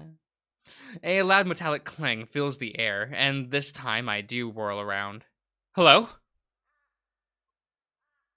My voice is still scratchy from waking up, and I clear my throat. Hello? The loudness of my voice actually startles me, but the response is silence. Did a bird hit it? I mean, okay. Maybe I knocked something loose when I was feeling around. I'm definitely not going back to. Oh, did I disconnect for a second? Oh, eto. Okay. That's when I hear more shifting around in the car, like something is rolling around inside. I stop walking again and hold still, perking my ears as I hold my breath, heart pounding. The this time I don't call out and instead just listen. I swallow and it's so loud I almost jump at that sound. But again, the sound stops completely. I wait a while longer before I start moving again, this time at a slight jog. A crazy thought enters my mind where I think maybe Leo and I got really drunk and maybe we both came out here and blacked out. And that Leo is in the train car right now, hungover and rolling around. It's in the middle of what I thought, though, that the sound starts up again. It's louder this time and ends up with it cutting off from a split second before something heavy thuds to the dead vegetation below. I stop again, but this time it's so that whatever it is doesn't hear me, knowing that if I keep walking, the heavy crunches of my footsteps will allow for it to pinpoint me immediately. My throat is completely dry, and a new thought enters my mind. It could be Clint. I wouldn't be surprised at all if he comes out here to sleep in the train cars. That would totally be something that he'd do. While it does ease my mind a little bit, I'm not fully relaxed because I know the dumb fuck has a gun. I also know, yeah, he wouldn't hesitate to shoot at something if it startled him. So I crouch down a bit, waiting, listening, and now I'm pretty sure I can hear breathing, ragged, wheezing breathing that definitely sounds like Clint. I gather up some spit in my mouth so my tongue doesn't stick to the roof of it, and take a small breath. Hey, Clint! I say it gently, quietly, but I'm sure he could hear me. I get some more silence in return, but I also get the distinct feeling that he's listening back. I try again. It's me, There's an explosion of energy and sound in front of me but it's not a gunshot. That's what that says.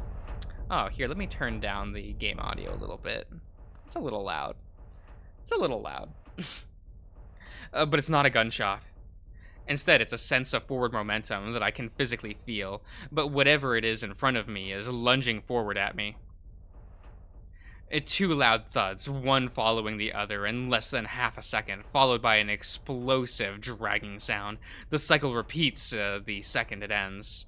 Whatever it is sounds desperate, almost manic, but I don't stick around to find out because before I know it, my legs are carrying me through the clearing as fast as they can.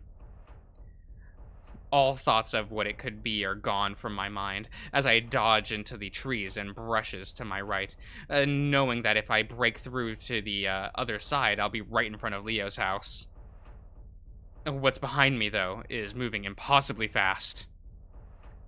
Already, it sounds like the distance between me and it has been cut in half as I'm struggling between branches and sagebrush. I hear it break into the brush with me. I gasp full-on panic sets in. Leo! I scream as loud as I can, and knowing that he should be able to hear me, and also knowing that he sleeps like a rock. The thing behind me seems to double its efforts as the sound of my voice. At the sound of my voice, and the cycle of its movement increases. It now has the momentum of a gallop. My breaths are coming in panic gasps as now I know I'm not gonna make it because it's only 3 feet behind me. As if a window opens up in the back of my mind, I see it. 2 clawed hands outstretched towards me, a face that flashes past too fast for me to make out, but I manage to see a lipless mouth. And then it slams into my back and crushes me into the ground against sharp branches and rocks. I gasp as the air is crushed out of me, but before I can suck it back and those hands wrap around my neck, I struggle and pull, but it's like I'm an ant under a foot. I'm so thoroughly pinned that I can't even budge an inch. There's hissing behind my head, and I feel dripping against the back of my neck. Tears squeezing out of my eyes as I try to reach forward, but it's like I'm paralyzed. Paralyzed. I'm yanked back suddenly, my face coming out of something soft and white. A pillow. Chase! Chase! You okay? Leo's husky voice whispers into my ear as I take in a huge gasp of air. Whoa! I can't breathe. I cough and gasp, my face wet with tears as I sit in the bed looking around. Oh, baby, it's okay. Leo draws me into a warm hug, and I take it limply, my mind only now catching up. I cough a few more times. Sorry, paralysis. Couldn't move. Leo rocks me a few times, making hushing sounds. I remember you telling me about that. Good thing I was here to pull you out of your pillow. I nod against his chest, realizing how dangerous it is. It could have been if he hadn't been there. I usually come out of paralysis in under a minute but sometimes I shudder and pull back out of the hug, wiping my face. What did you dream about? Oh, wait, I can turn back up the audio again. Cool. There we go. There we go. I try to think back, but the dream is fleeing my mind as fast as whatever it was that was chasing me. What was chasing me? I can't remember. Leo rubs my shoulders and looking at my face. It's dark, but I can see the white of his eyes, his eye patches, giving him an almost ghostly appearance. You want to stay up? I can make you tea or something. He's offering tea. Interesting. The adrenaline is already leaving me to be replaced by fatigue, but the offer sounds nice. I expected him to offer coffee. Maybe that's remembering password too much. I guess do we know what Chase's caffeine beverage of choice is? I don't even know. Was it in Jenna's route that they talk about his roommate or something that worked at the campus cafe? Was that in Jenna's route? Was that in Flynn's route? I don't remember. Don't remember at all. It is what it is. Sure. All right. Want to come with me? I pause, then shake my head, wanting to collect myself alone for a moment. Nah, no. Just give me a second. All right. Leo leans forward and kisses me on the forehead before leaving me alone in the dark room. And given the situation, I feel like if I was in Chase's situation, yes, I would be enjoying the quality Leo time. Yes. I'd also text Flynn. You know what I mean? Maybe it's just me that I trust Flynn a lot. Even in my first playthrough, I actually thought about playing Flynn's route first. Shocking, I know. Like my mind was like, oh, fuck, I wanted like given the breakup scene of like all the friends, like I feel like I would have went after Flynn. But also my dick told me to go after Leo, so you know, we did that instead. You know. Is what it is. I lay back down on my side, trying again to remember what I had dreamed about. I was in the woods, and something was after me. That's about all I can recall. Well, Michael, I don't mean like romantically. Like because I'm not interested in Flynn in that way. But I'm like, oh, but Flynn just seems like such a good friend, and like, you know, oh, he was upset, so I should like go and like talk to him. Like that was like my line of thought when playing that original section. And I'm like, no, I'm gonna go to Leo because you know. I was in the woods and something was after me. That's about all I can recall. The warmth Leo left in bed quickly has me drowsy again, and I'm about to drift off when something pokes me in the foot. I try to ignore it, but the thought of an insect of some kind has me reaching down to feel at it.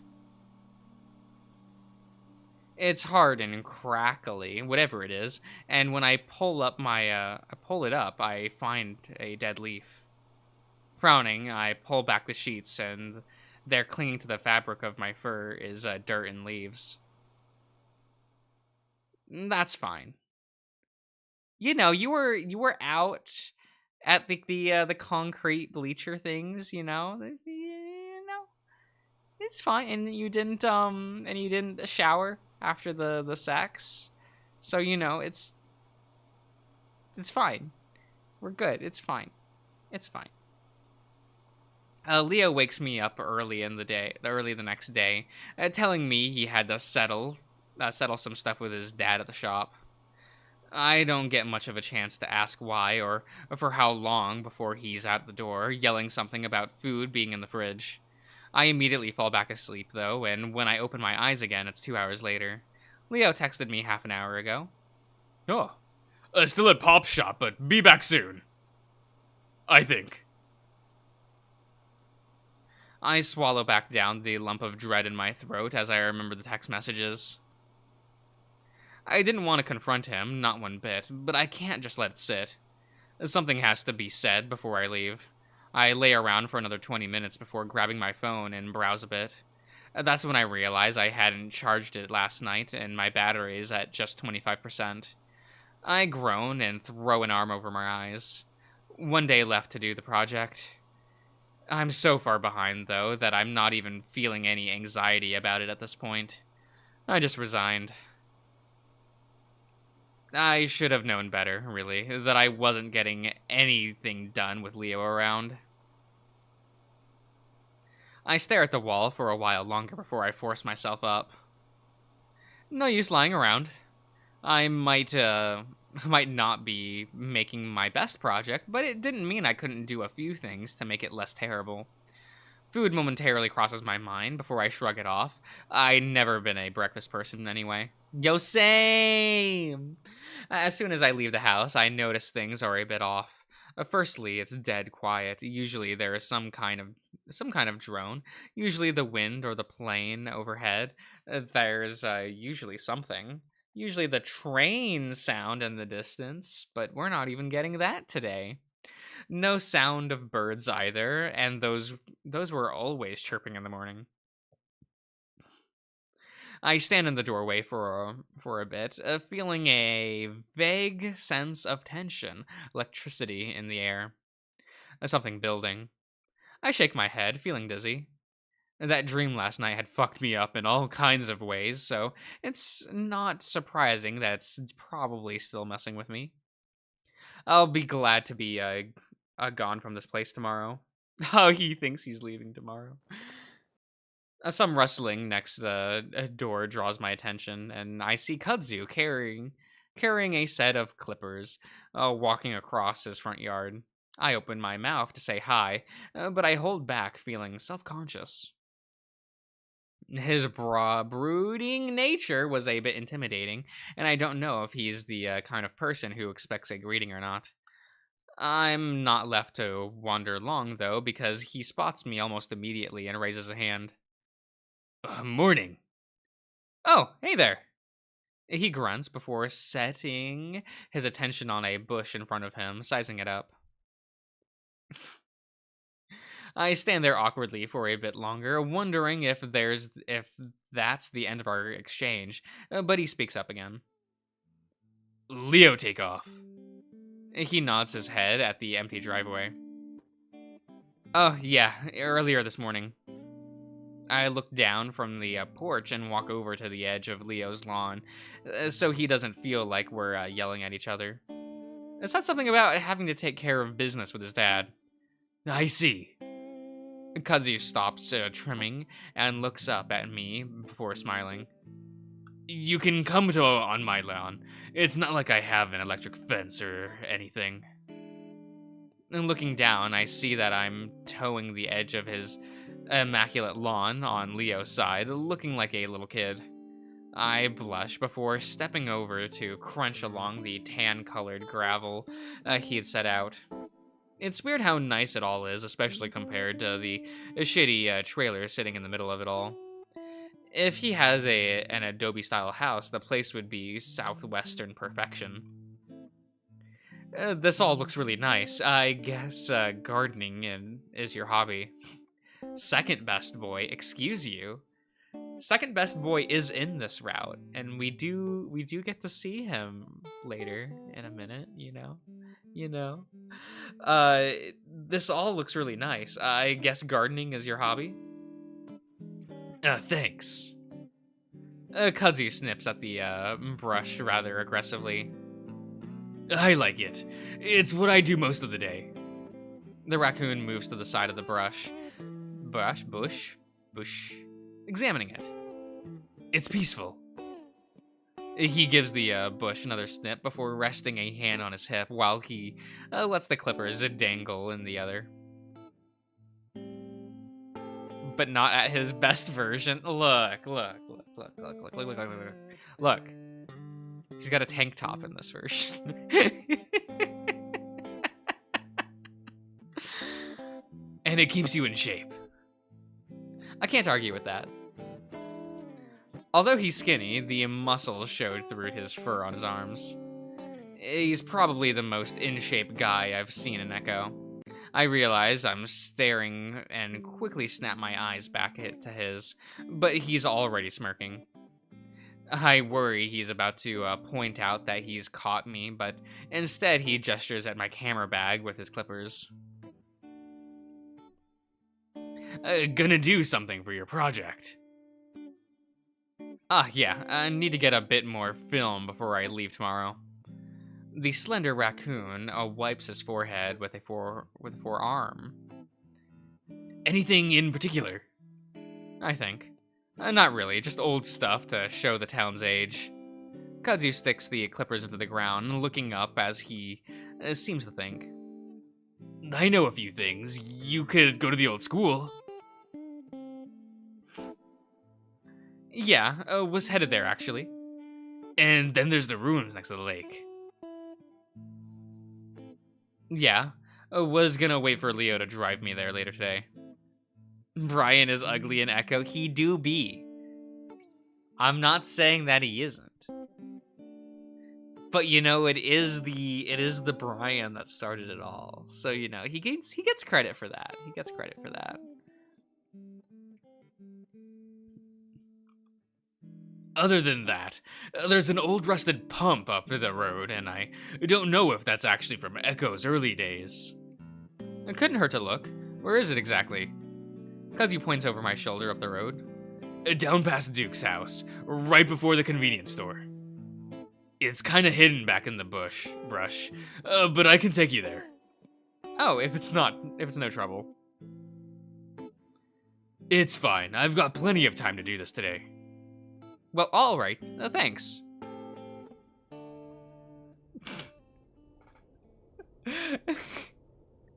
Just go with Dom. I mean, you're not wrong. But Brian's got some weird appeal to him. Just a little, at least a little bit. Don't look at me like that. I shift the bag on my shoulder and stand in the side to the side of as Kudzu tosses the clippers beside the bush, and then starts walking towards the road.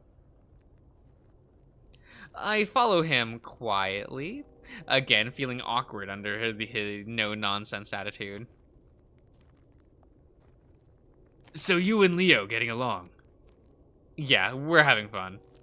My mind wanders back to the text messages and my stomach clenches. Good. He's been looking forward to this week for a while now. Wouldn't shut up about it last week. I'm somewhat surprised that Kudzu is filling the silence between us. You're probably following him pretty... Oh, don't worry about it. Don't worry about it. Not that I mind. He's pretty damn good at it for such a somber guy. I smile.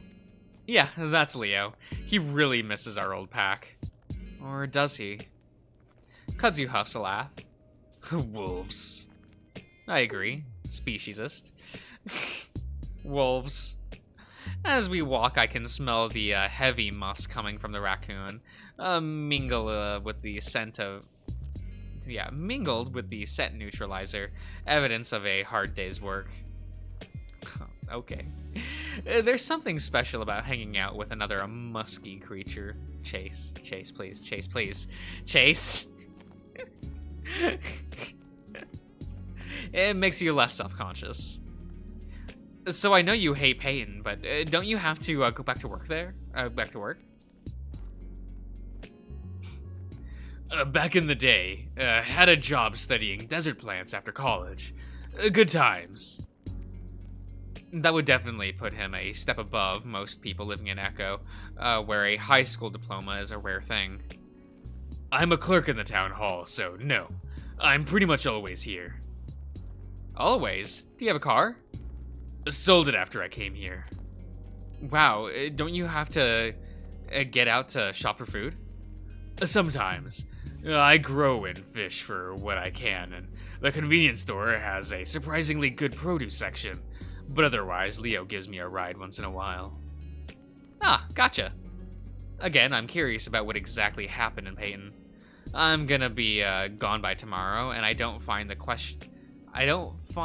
question to be too intrusive, especially with all of the information he's providing me so far. So I don't want to be nosy.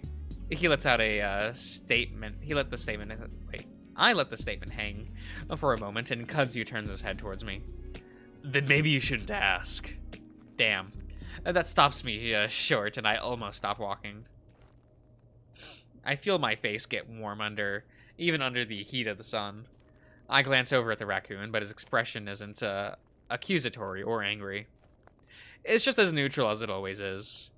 It makes me wonder if this is just the raccoon's way of speaking. I already know how blunt he can be. I decide to trust what little I know about him and press forward. No? I ask it with the same straight face. Well, you should always ask yourself if asking something nosy is a good idea. No reason to do it if it's gonna piss someone off, needlessly. But before I can even consider, Kudzu goes on. Now, considering what we were just talking about, I can probably guess what you were gonna ask. I can feel the embarrassment returning. Yeah. But before I answer it, I have a question for you. I shrink a little more into myself. Yeah? Why do you care? This question definitely catches me by surprise, and at first I wonder if this is just Kudzu's way of telling me to shut up. But again, after looking at his face, I decide to just tell him the truth. I clear my throat. Well, I like you. You're a cool guy. It comes out rather lamely, but it is the truth. He has a demeanor of not really giving a fuck about what others think of him. It's like Flynn, except Kudzu doesn't seem like he was putting up a front at all. On top of that, he'd stepped in to stop a crowbar-wielding drug addict when he saw his friend in danger. Kudzu laughs genuinely, and it's a bit startling. That's really the reason. I'm flustered again. Well, yeah. Fair enough. And I like you too. Leo was mostly right about you. Hey, what did Leo say about me? A lot of things, but you can't expect a wolf to you can't expect a wolf as love spin as he is to not exaggerate, can you? No. I guess not. I step on a particularly large rock and I nearly lose my balance. Before I can even stumble, though, Kudzu grasped my arm tightly, stopping me from running into him. Whoa, sorry, and thanks. This raccoon has had damn fast reflexes. No problem. I start to walk again, but Kudzu doesn't move. I stop and glance at him, but he's looking up the road, not at me. I lost someone in Peyton. It takes me a moment to realize what he's talking about, but then I do. A guy with a gun who didn't give a fuck. I swallow and don't say anything, looking down at the ground. It happened the same street we lived on. Of course, No, he did say we lived on. I see. Giving us the foreshadowing very early. Of course, I have no idea what to say and wait for Kudzu to go on, but he doesn't. When I look up, I see that he's looking right at me. I swallow. Yeah, that would make me want to move too. Yeah, people, and there's less of them here. I'm sorry. Kudzu just looks at me. Why? I open my mouth, but before I can say anything, Kudzu smiles. Yeah, kidding. I let my breath out in relief and laugh a little. Well, should we keep going? I make as if we were walking up the road again, but Kudzu doesn't follow. When I look back, he nods at the brush on the side of the road. It's right in here. Ah, good. I wasn't expecting much, and I'm not disappointed as I won't come up as we come up to on the pipe, pump. Mostly it's just a rusted piece of metal sticking out of the ground. Kudzu seems a bit put off by how lame it is. Smaller than I remember it being. It's something at least. I'll get a few shots of it. I start unpacking the camera from my bag, a bit reluctant to do it for something so insignificant. How'd you find this thing anyway? I look towards the road, which is basically hidden by the dense brush in front of me. Need to take a piss. I know my house is right there, but peeing outside is liberating. Kudzu do be this way. Kudzu do be talking the piss talk a lot. Does anyone else like pissing outside? Is anyone else like Kudzu and they take every opportunity to piss outside as possible? Speaking of which, I'm gonna go do that. He pauses. I can do it in front of the pump if you'd like. For effect. Kudzu, please. I force a laugh, wondering if this is the first time I've heard the raccoon make a joke. At least I hope it's a joke. My laughter turns into a groan, though, when I see the battery level. First my phone, now this. What's up? Kudzu asks from a bit deeper in the brush, facing away from me. My battery's low. Not gonna have enough for this for the school. I'll have to go back and grab a spare. Oh well. Why don't you finish the footage for the pump while I run back and grab you another battery? You sure? Well, yeah. It'll be faster. I've been in his house a few times. Where's it at? In a dock, on his desk next to the computer. Alright, I'll be back. Why don't you just shoot footage of turn on the camera for, the pump? Let Kudzu watch the camera, and you go chase. Like, come on. Alright, I'll be right back. And with that, Kudzu jogs off out of the brush and back onto the road. Within a minute, I feel like I have all the footage I can get out of the pump. I sigh and rub my face, glad to at least be out of the sun. But annoyed that I've gotten so little footage from it. As I'm doing this, I hear what sounds like a gag behind me. I perk my ears and look back. I hear it again, but it's softer, more of a grunt this time. It's almost, I'm almost positive that Kudzu didn't go that way, but I can't imagine who else would be here. Kudzu? I wonder if maybe the heat has gotten to him. I know how dangerous a heat stroke can be. Getting a little worried, I start moving further into the brush. Okay. Again, I hear a gag, and it's much louder this time. Cud, you alright? I push deeper in with a more urgency, and not 20 yards in, I come into a clearing. The ground is covered in dead grass, and the sun hits me again with a vengeance. I blink furiously, eyes watering under the brightness of a clearing and the blazing red behind my eyelids.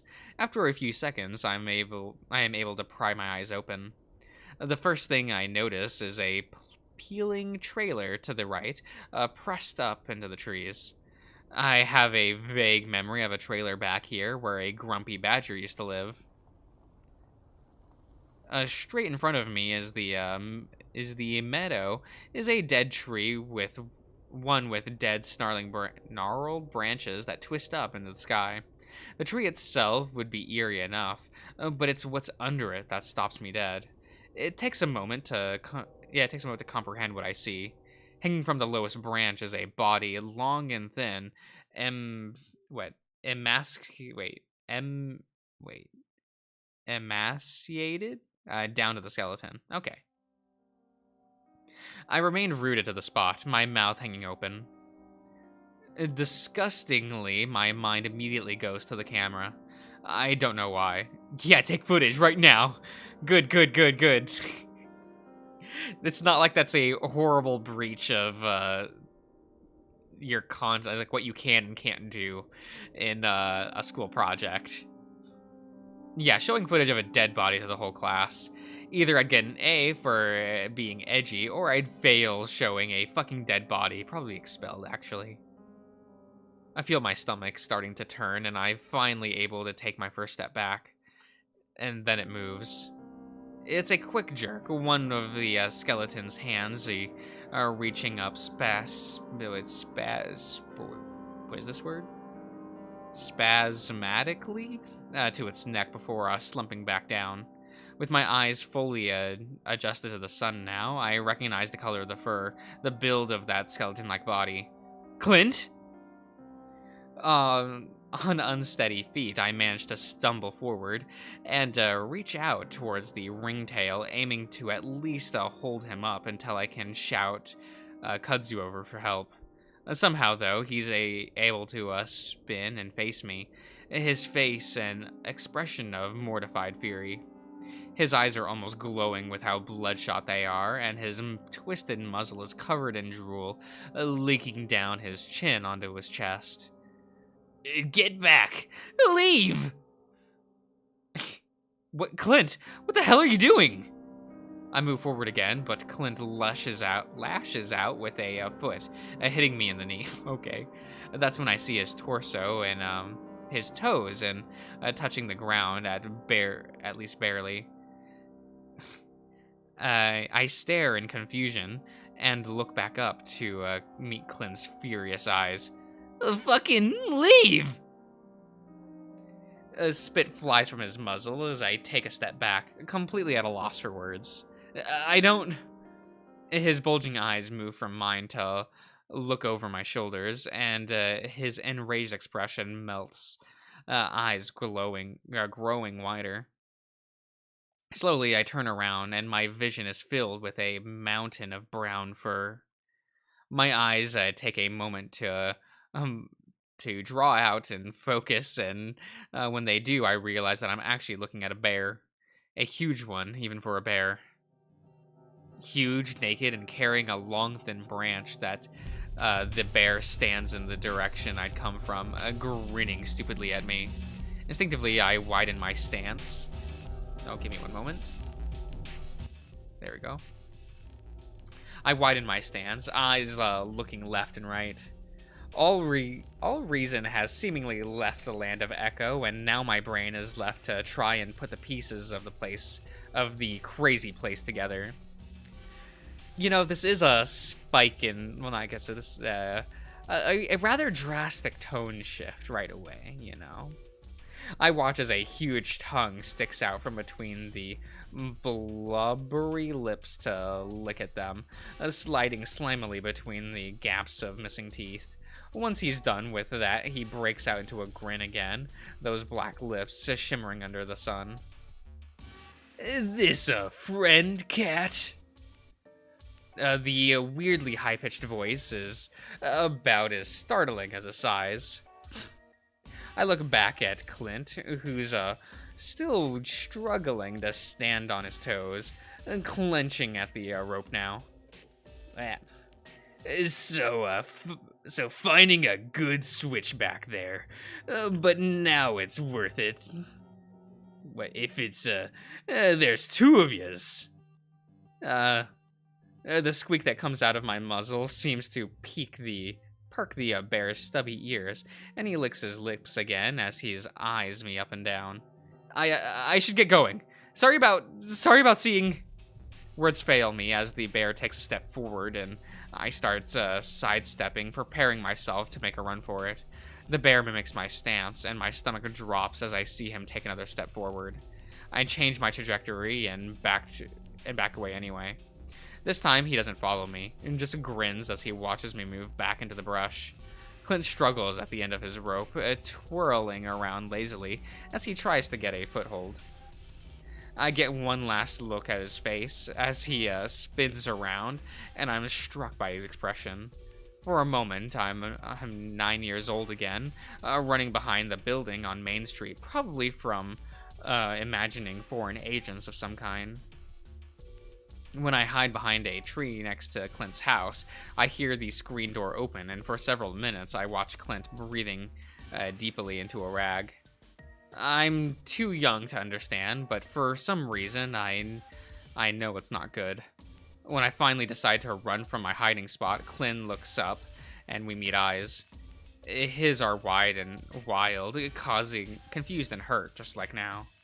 I stumble into the brush, finally feeling like I'm far enough away to turn and really make a run for it.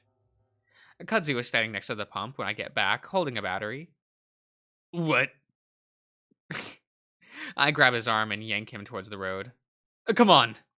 I mutter it under my breath before jogging down the road, Kudzu close behind, looking over his shoulder. It's not until we're at the end of the road, turning onto Main Street, before I'm able to slow myself down and tell Kudzu what happened. Holy shit, that's Brian. Who? I'm still panting, sweating heavily in the heat after the short jog down the street. A big-ass bear that lives in the brush, right? He has a trailer in there. I don't know him. Did he move here after I left? I thought a badger lived in that trailer. I'd assume so. He was here when I got here. Well, what the fuck was he doing? What the hell did I just see? My mind is still trying to process it. I don't have the answer. I can't say I'm surprised, though. Are you serious? That's like the most fucked up thing I've ever seen. Kudzu smirks. Well, I guess I would have had to have been there, huh? I stare at him. Yeah, I guess. But from what I know of Brian, he's dumb and violent. Pretty sure he came here because he caused too much trouble in Peyton. It's Clint. That's the fucked up part. He's a fucking homophobe. But he's doing that shit? I don't know much about Clint either. But I do know is that Brian is his dealer. Really? Well, Really the entire town's dealer. It made sense that Clint would need one in Echo, considering he was banned for life from driving after like 3 DUIs. But I thought Jeremy did that. Carl told me that's where he gets his weed. Kudzu shrugs again. I'd assume Clint is using more than just marijuana. Huh. It's becoming clear what kind of relationship Clint and that bear have. I shudder just wishing that I hadn't had to witness it. I already feel bad for Clint, but now... Kudzu holds out a battery still in his hand. Wanna move to the school? Yeah, let's do that. The next hour is pretty uneventful, though I do get enough footage to the point where I'm satisfied. There is a point where I notice a Duke down the road. He stands there for a while, watching us as I'm getting different angles of the school. It's annoying, but even though he's a complete fuck up, he likes to pretend that he's in control of everything in Echo. Probably just promoted himself to sheriff of the town in his mind or something. I just ignore him, though, and the next time I look up, he's gone. I turn my attention back to the project, finally able to calculate how much work I actually have left. Now most of my work is going to have to happen the night before the due date. I swallow, a stomach churning on the thought. On the bright side, all of the stress is pushing the memory of Clint being hanged and whipped out of my mind. Later on, I finally get another text from Leo just before my phone dies. Heading back. I'm hungry. We should meet at the diner. Sure. I invite Kudzu to come along, but he tells me that he can't stand diner food and that he was gonna go fishing anyway. It's too bad because I've really enjoyed the raccoon's company and fishing sounds relaxing. I try to exchange numbers with the raccoon, but my screen dies the moment I turn it on. Kudzu takes my number, though, and promises to text me. I'm feeling better walking to the diner, but when I remember what happened with Leo, what I might have to do. Should I bring it up now? I don't even know where it'll end up going. Could I even trust him again? Okay. So I think what I will do is save here, and that is where we'll stop reading for today. So next time we'll finish up Saturday. And I don't know about if we'll be able to finish Sunday in that. I don't know. I feel like I'd have to do like a 4-hour read if I were to do that. And that sounds like a lot. But I guess maybe. I guess maybe we could. I guess it depends. I'd have to like schedule things a little better for myself on when I streamed if I were to do something like that. It's fine. Give me a minute. Okay.